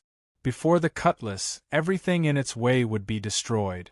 Death's scythe was harvesting in the wheat field. How could wheat stalks escape? There were countless Buddhas in the forest. Some were tall, some were fat, and some were thin. Wherever the cutlass passed, some heads were cut off, some bodies were cut off, some skulls were cut off, and some legs were cut off. Countless Buddhas were bleeding and fell down. Golden blood flowed out of the bodies of those Buddhas and was cut into the finest pieces by the talisman intent. Then it turned into golden powder and floated in the forest. The dark world had long been bright. The Buddha's light was extremely bright. Ning-Ke had suffered many injuries after fleeing for so many days. He was tired and haggard, and his face was a little pale. At this time, under the illumination of the Buddha's light, his face became even whiter. He squinted, lowered his head, and continued to rush forward with his cutlass horizontally. There was no trace of fear on his face. If he still carried Sang Sang on his back, even if he held the big black umbrella, Sang Sang would be killed by the Buddha's light. But now he only carried Sang Sang's body, and Sang Sang was in his body. There was the sound of water coming from the east of the forest. He rushed in that direction. In front of the iron cutlass, the majestic divine talisman of E also moved forward. Countless tree barks and golden Buddha's blood splashed into the air. Countless Buddhas fell to the ground. There were no screams or whines in the forest, but only the chanting of sutras full of compassion. Those chanting would often stop abruptly, which meant that the Buddha had died under the invisible cutlass. Ning-Ke kept running with his head lowered. He did not know how long he had been running until he felt that his hands holding the iron cutlass began to tremble and his breathing became rapid again. The sound of water murmuring was very quiet and gentle. A big river appeared in front of him. He rushed out of the forest with Sang Sang on his back. He looked back and saw that the forest was full of golden light. Then, starting from the far west, redwood trees fell one after another. The earth shook and countless smoke and dust rose. Those redwood trees were all cut by the talisman. But the talisman was so sharp that the giant trees did not fall. Until one tree fell, and then all the other trees were shaken down. The redwood trees were very tall, straight into the clouds. The shortest one was hundreds of feet high. As these giant trees fell, smoke and dust filled the air and rose to the sky. In the midst of it, there was a faint cry of the goshawk. These goshawks built their nests on the top of the redwood trees. Now they could only fly to other places. The forest with a radius of hundreds of miles was just flattened. Countless giant trees stacked together, smashing the wet ground into a mess. As for the Buddhas in the forest, they were not lucky enough to survive. 3,333 Buddhas died in the forest. Thank you, everyone. This chapter is 2,000 words. Please continue to write. Please vote enthusiastically and let us sit in the first place. To be continued. If you like this work, please come to Chidien.com to vote for me. Your support is my biggest motivation. Chapter 979. 1 Talisman. 2 Blades. Hundreds of miles. 3,000 Buddhas. It could not even be called a divine talisman. It was a heavenly talisman.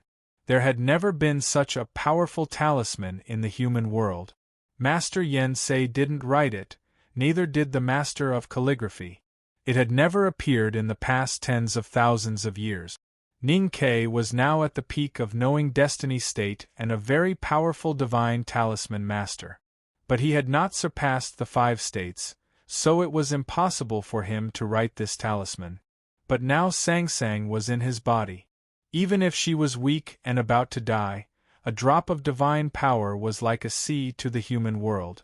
Because she was the sky. Ning-Ke used the sea. He used the sky to command the world, so he could write this heavenly talisman. This was the real oneness of heaven and man. Who could resist it? Countless redwoods collapsed, and the forest was destroyed. Within hundreds of miles, only smoke and dust could be seen. Only the howling of eagles and beasts could be heard. The light of Buddha was still shining, but the Buddhas were dead. Ning Ke looked into the distance. There was a golden shimmer on the edge of the dark sky. He knew there were still many Buddhas in this world. They were coming here, and he did not know when he would catch up with them. He turned around and looked at the river in front of him. The river was about 1,000 feet wide. The water was gentle and clear. Except for some ripples near the shore, the rest of the water was as calm as a mirror. He could even see the stones and fish at the bottom of the river. The river ran through the north and south of the chessboard world. No one could see the source or the end. If he wanted to go to the east, he had to cross the river. Ning Ke looked at the far east of the river and frowned slightly. He walked to the redwood that fell on the sand by the river. He raised the iron cutlass and cut the huge trunk. Then he cleaned the trunk with the iron cutlass and carefully cut the other side of the trunk. It did not take long for a wooden boat to take shape under the iron cutlass. But he did not stop. He kept cutting off the extra wood with the iron cutlass. He was very careful and patient. It seemed that he did not care at all. Countless Buddhas in the chessboard world were coming to the river. The heavy iron cutlass became a small carving knife in his hand. It seemed that he was carving on the trunk of the redwood without missing any details. In the end, he even carved a flower on the side of the wooden boat. He knew what he was doing. He was practicing. The wooden boat was finally completed. It looked very exquisite. He even used an iron knife to carve 2 oars. The surface of the oars was very smooth, and there was not even a single wooden splinter. Only now did he feel satisfied. He put the iron cutlass back into the sheath with his trembling hand. He pushed the wooden boat into the river and climbed on of the boat silently until he reached 1/3 of the river. Buddha's chessboard world was full of Buddha's light and malice. Only when he came to the middle of the clear river did he feel a little safe and dare to untie Sang Sang from his back. He held Sang Sang in his arms and put his hand under her nose. He found that she was not breathing, but he knew that she was not dead. This body could not breathe for a long time. He knew king of deep of soft of sea. Of seas of souls of deep of seas, of king, of spirits, he a and he see he. He knew soft was not dead. Her consciousness or divine soul in his body had entered a very strange state. It was like a deep sleep, and he did not know when she would wake up. Haotian's magic was something he could not understand. He was a little worried, but not too worried. That was why he was in the mood to pinch her nose. This action was very intimate, a common action between young couples.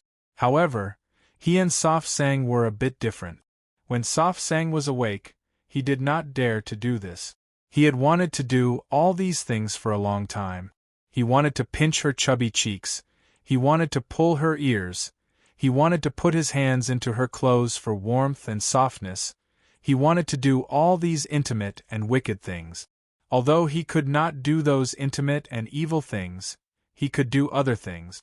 Thinking of this, he kept pinching Soft Sang's face. After pulling her ears, he even pushed her nose up, making her look like a cute little pig.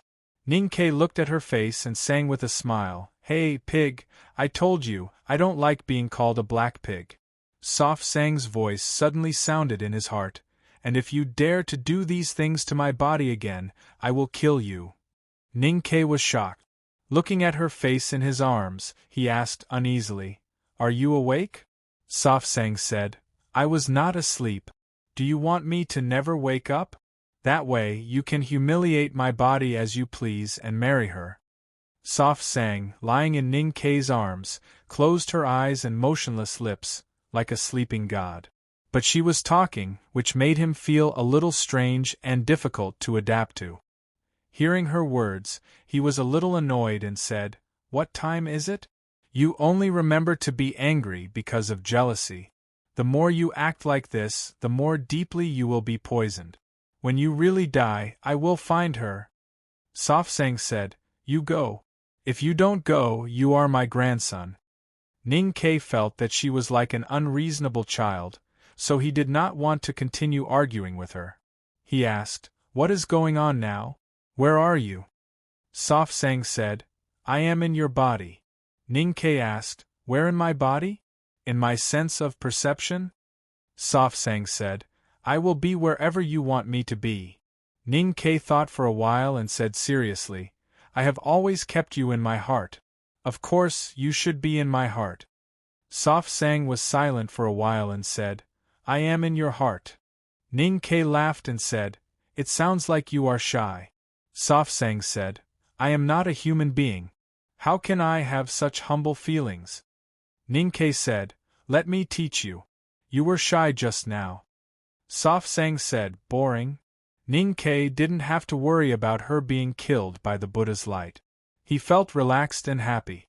When he was about to quarrel with her again, he suddenly thought of something and complained, Since you can leave the divine body, why didn't you do so earlier? Why were you hurt so badly by the Buddha's light? Soft Sang and him were born together so they could be one. But she was Haotian after all. When Ning Ke took the hierarch's Tianqi at the right to light in Peach Mountain, she only gave him a bit of divine power, and he was bleeding everywhere. If she entered his body when she was at her peak, he would be dead. But now she was very weak, so she could use this method. Soft Sang didn't answer his question because she was annoyed. More importantly, there was a more important reason why she didn't enter his body. If she entered his body, her body and mind would become one.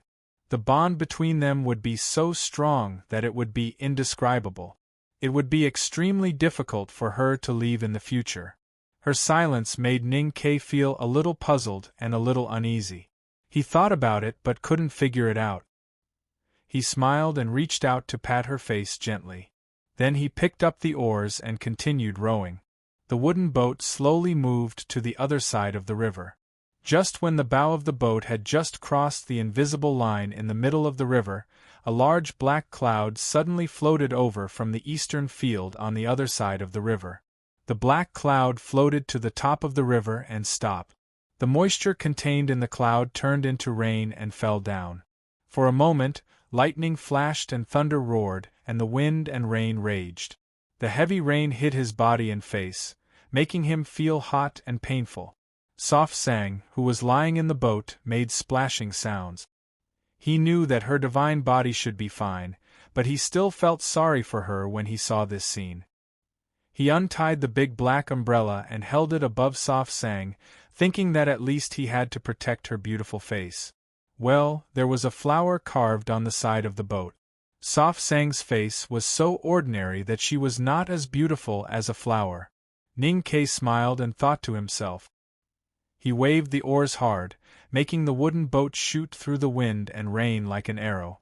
The trunk of the redwood tree was very wide and thick, and the wooden boat was very large and sturdy. No matter how wild the rain was, it was impossible for the boat to be filled with water in a short period of time. He was not worried, but what happened next made him frown slowly, and his expression gradually became solemn and vigilant. The heavy rain fell into the clear river, making countless splashes. The river gradually became muddy. It should be normal for the mountain torrents upstream to enter the river, or the rain was too strong and stirred up the mud at the bottom of the river. But it was not normal for the river to become muddy so quickly, and its color became as black as ink in an instant. The clouds in the sky were very dark, and so was the falling rain. It was as black as ink, and the river had also turned into ink. It began to emit a faint ink smell, and then various kinds of stinky odors. It was very strange. Without any hesitation, Ning Ke reached out to close the big black umbrella and put Soft Sang's body on his back again. He carefully tied her up with a rope, and then pulled out the iron cutlass with his trembling hand, aiming at the river. Previously on the shore, when he finished building the boat, his hand was also slightly trembling when he put away the cutlass. At this time, he pulled out the cutlass because he was very tired. He had not slept since Soft Sang began to have nightmares. Suddenly, the wooden boat slowly sank into the river. Ning Ke looked inside the boat and saw no leakage, so the enemy must be in the river. The river was very clear, and the stones at the bottom of the river could be seen from the shore. But now, the river had become extremely dark. Even with Ning Kei's eyesight, he could not see the movement 1 foot under the water. The river was very strange, and even his psyche power perception seemed to be blocked. The wooden boat continued to sink into the river, but he did not even find the enemy. Then how could he deal with the enemy? Ning Kei knew that he had to leave.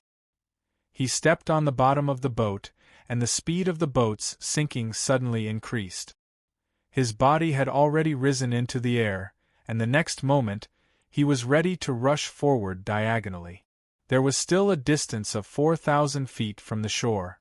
With his current state, it was difficult for him to rush so far in such a violent storm, but he wanted to try. Even if he would eventually fall into the water, as long as he could get closer to the shore, it would be easier to get rid of this strange river. Moreover, he reacted so quickly that it should be beyond the enemy's imagination, and disrupted their deployment. However, he did not expect that the enemy's reaction was beyond his imagination. The surface of the river was hit by the storm, and there were splashes everywhere. Just at the moment when Ning Kei just jumped up, a splash suddenly burst, and a white shadow pierced through the wind and rain like a ghost, and wrapped around his ankle. A huge force came from his ankle, but Ning Kei did not even look down. His wrist slightly shook, and a knife light flashed in the wind and rain, as bright as lightning. The white shadow suddenly broke, but then dozens of white shadows came out of the river like ghosts, entangled his whole body, and dozens of horrible forces dragged him down. The knife light was like lightning, illuminating the gloomy river surface. Dozens of white shadows were broken in front of the iron knife, but his forward momentum was also stopped, and he had to fall back on the boat. Ning Kei seemed to deal with it easily, but his heart was a little heavy. He did not understand what those dozens of white shadows were, and how could they bear such a strong force and forcibly pull him back. There was a cracking sound at his feet, and he looked down, only to find that the dozens of white shadows were whips, all made of white bones. What was more chilling was that those white bones were all human bones. These white bone whips seemed to be alive, and after being cut, they kept twisting and struggling, slapping the hull, making deep marks on the hard redwood, and finally collapsed into broken bones. At this moment, the wooden boat finally sank into the river. At the moment when the river was broken, the waves slightly rolled, and the dark water became a little clearer. Ning Kei finally saw clearly that there were countless hands around the boat. Those hands grabbed the bottom of the wooden boat, and kept pulling down, so that the wooden boat would sink. The wooden boat was made of hard redwood, smooth and hard. How could those hands hold the boat so tightly? Those hands were as white as jade, but they were not beautiful. Like the white bone whips before, these hands had no flesh, only white bones, and their sharp bone fingers were deeply wedged in the boat's wall. Countless pairs of bone hands dragged the wooden boat, Ning Kei on the boat, and Sang on Ning Kei's back into the depths of the dark river, as if they were going to drag them into hell. The river was dark, and he could not see or hear anything except for countless pairs of pale white bone hands. The surrounding darkness was deathly silent, which was extremely strange and terrifying. "Help me," Ning Kei said in his heart. Sang heard his voice, and the next moment, his eyes became extremely bright, as if stars were exploding in them, and the infinite light was enshrouded in the purest Haotian divine light. Now she was his eyes, and there was divine power in his eyes. Before his eyes, the dark river suddenly lightened and became clear, and his blocked vision was restored. Ning Kei saw the owners of those bone hands, those pale white skeletons. In the river around the sunken boat, there were tens of thousands of skeletons floating around, densely surrounding the boat. These skeletons had lived at the bottom of the river for many years. Some of the skeletons' bones had turned yellow, floating in the water, and were sometimes broken by the current. Some skeletons' skulls were missing a big hole, and black fish were swimming in it. These skeletons looked at the sunken boat, and their black hole-like eye sockets were full of greed. Ning Kei's hearing had also recovered. He heard the rapid undercurrent, the mournful cries of ghosts from the depths of the dark river, and the cheerful laughter of tens of thousands of skeletons. The laughter was so cheerful, but why did it sound so desperate? Thank you, everyone. To be continued. If you like this work, please come to Chidien.com to vote for me. Your support is my greatest motivation. Chapter 980. My dears, Nightfall is now ranked first in the monthly votes rankings. This month's momentum is not bad. I am very grateful to everyone. I sincerely ask for everyone's continued support. I have already booked a flight ticket back to Hubei on Thursday. I will probably be in Hubei for most of this month. Apart from handling my work, I will definitely put my heart and soul into it. However, there will be a few days in between that will definitely be affected. As promised to everyone last night, I will write 200,000 words this month. This is the total number. I will definitely finish it on the last day. For the remaining days, please allow me to freely distribute them. If I have time, I will work hard to write. I will strive to save manuscripts. I will work hard to update. I might not see an explosion, but I will definitely be writing very seriously. I know that this is the critical moment at the beginning of the fight for the monthly vote. There is no benefit in talking about this. It will only have a negative impact. However, just like in the past, I should report the specific situation to everyone in advance. I feel that this way of getting along is something I am more used to. I believe that everyone will be able to accept it. Please help me build up the momentum of this full month. Please cast your precious monthly votes and recommendation vote. Please help me calm down. Of course, even if my heart is not calm, I will still write well. As the saying goes, as long as the heart is there, the dream is there. At worst, I will. What the heck? In short, I will leave it to everyone. Please cast your monthly vote. Thank you. To be continued. If you like this work, you are welcome to cast recommendation votes and monthly vote. Your support is my greatest motivation. Chapter 981. There were tens of thousands of desperate skeletons in the dark river, giggling. Anyone who saw this scene would feel horrified, but Ning Kei's expression did not change at all. The river around the sunken ship gradually cleared.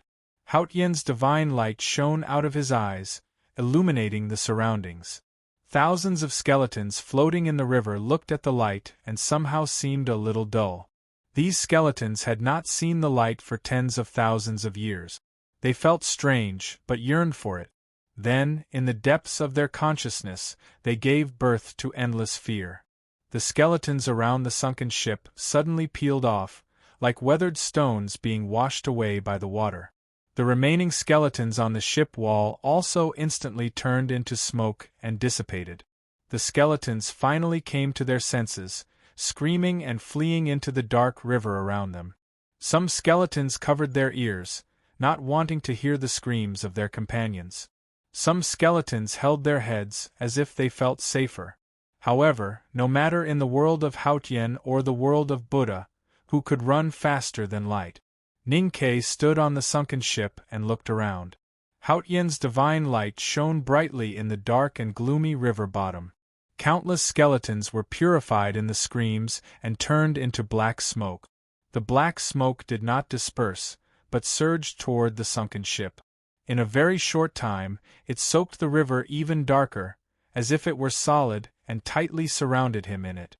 Ning Kei's iron cutlass chopped forward, but he could not cut through the black smoke. The feeling from the edge of the cutlass was very strange. It was a little slippery and extremely thick, like some kind of leather or internal organs.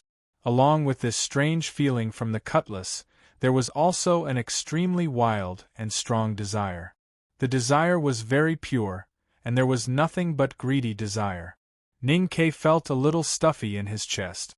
Thinking of the greedy look in the eye sockets of tens of thousands of skeletons, he was a little vigilant. He mobilized his psyche power, trying to force this desire out of his body. Thinking was also desire. When that desire met his strong psyche power, it was like fire meeting oil. It suddenly increased by countless times and burned fiercely, invading his consciousness. Ning Kei's heart was instantly paralyzed and his face turned pale. He did not understand what had happened. Even if he could not force this desire out, why did this happen? The black smoke is a devil, Sangsang said in his heart. Ning Kei still did not understand why these demons were formless. The devil of Buddhism is the devil of the heart. The poison of greed, anger, and delusion is also of the same category, but it is purer. It is in the heart and not in the body. I am in your heart, so your heart is poisoned. Sangsang said. The devil of the heart entered the body, so the poison naturally broke out. The desire from the black smoke gradually penetrated deep and Ning Kei's heartbeat became chaotic. The three poisons of greed, aversion and obsession brought by Sangsang finally broke out. Ning Kei was in so much pain that he spat a mouthful of blood into the black smoke in front of him. With a sizzling sound, the black smoke was burned by an invisible flame, twisting and twisting like a dark cloud in the wind. It seemed to be in extreme pain, and there was a faint feeling of pain coming from the depth. At this moment, Sangsang was helping him.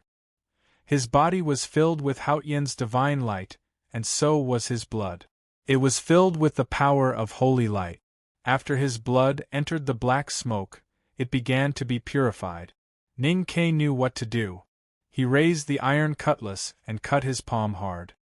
His great spirit had almost reached the advanced level, and his body was as hard as a rock.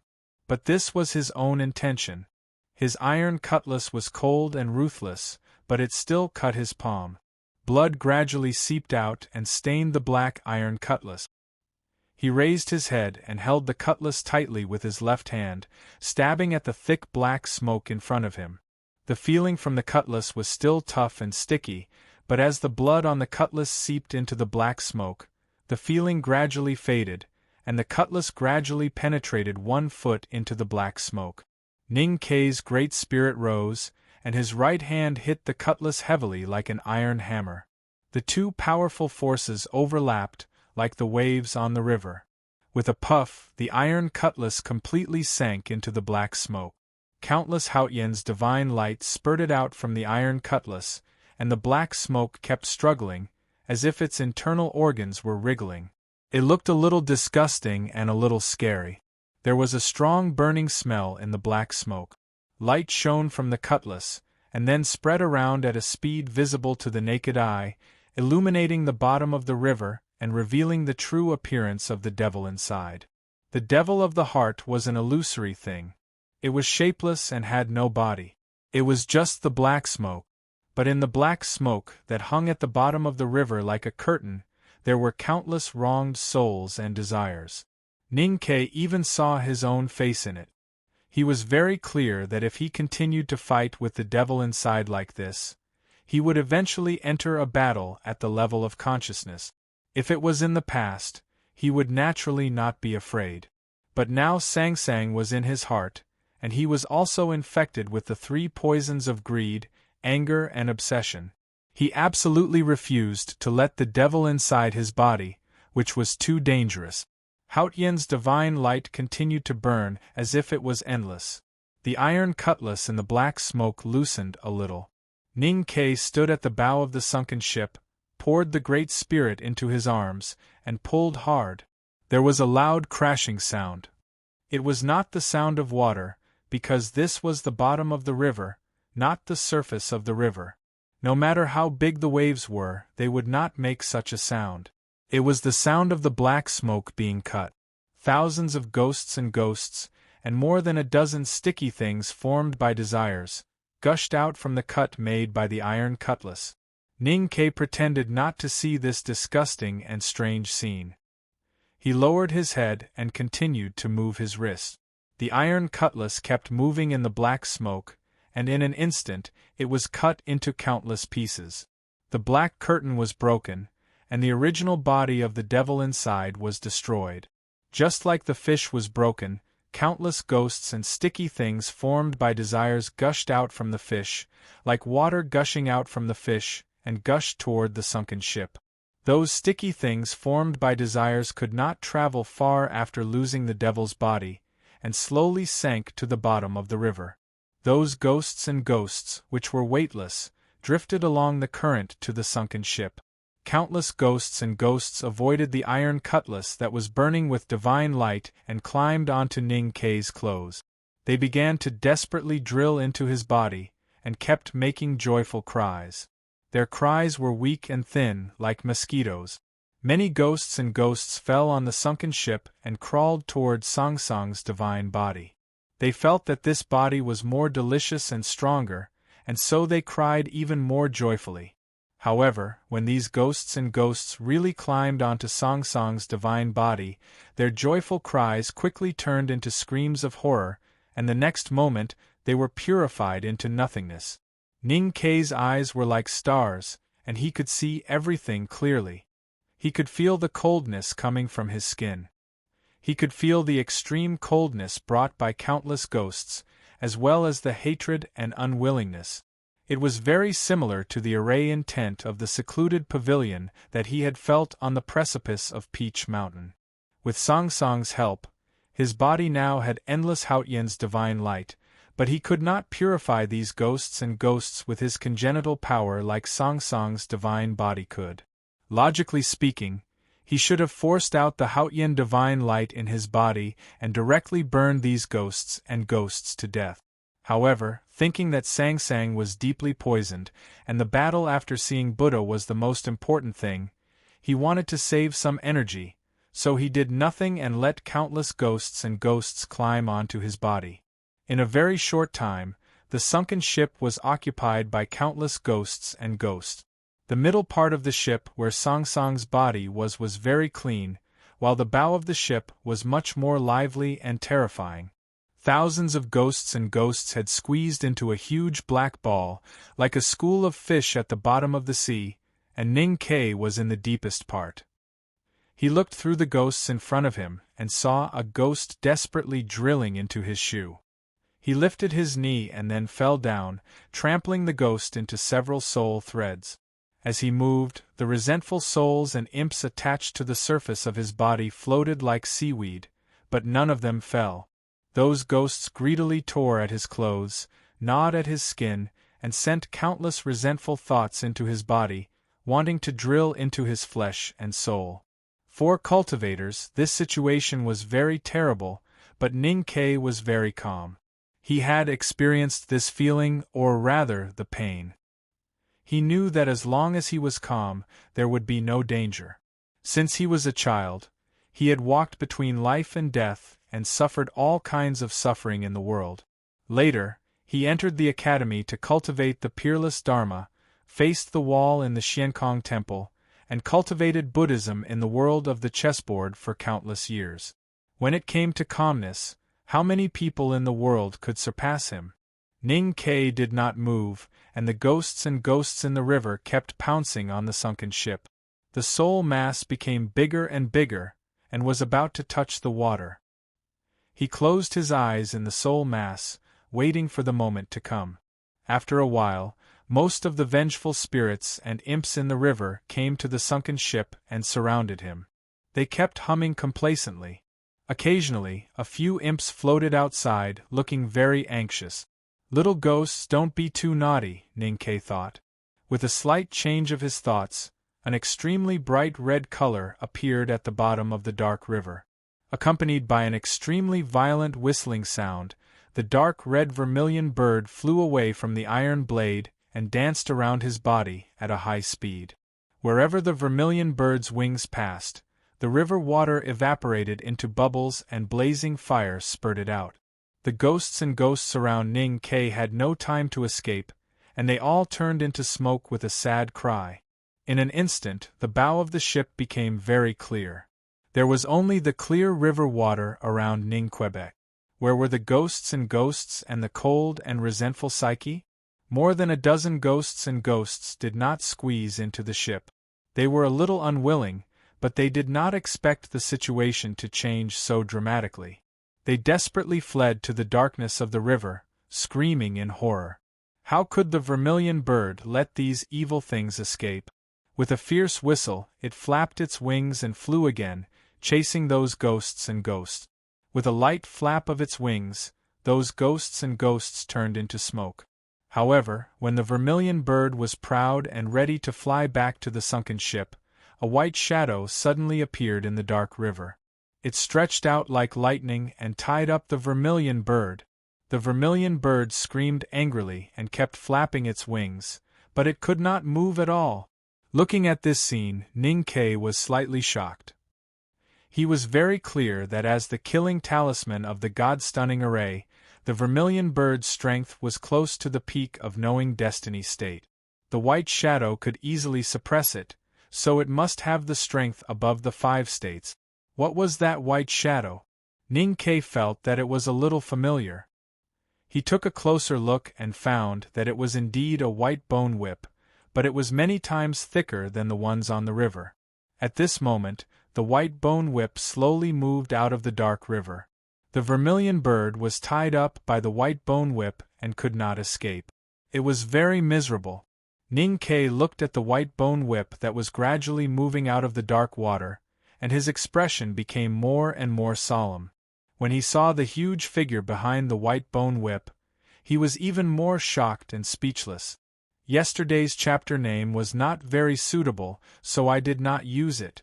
I directly used the new chapter name. I will try to finish the next chapter before 12:30. To be continued. If you like this work, please come to Chidian.com to vote for me. Your support is my greatest motivation. You're tuning in to the Phoenix Knights YouTube channel. Don't forget to subscribe and join us on this journey to catch the most captivating stories.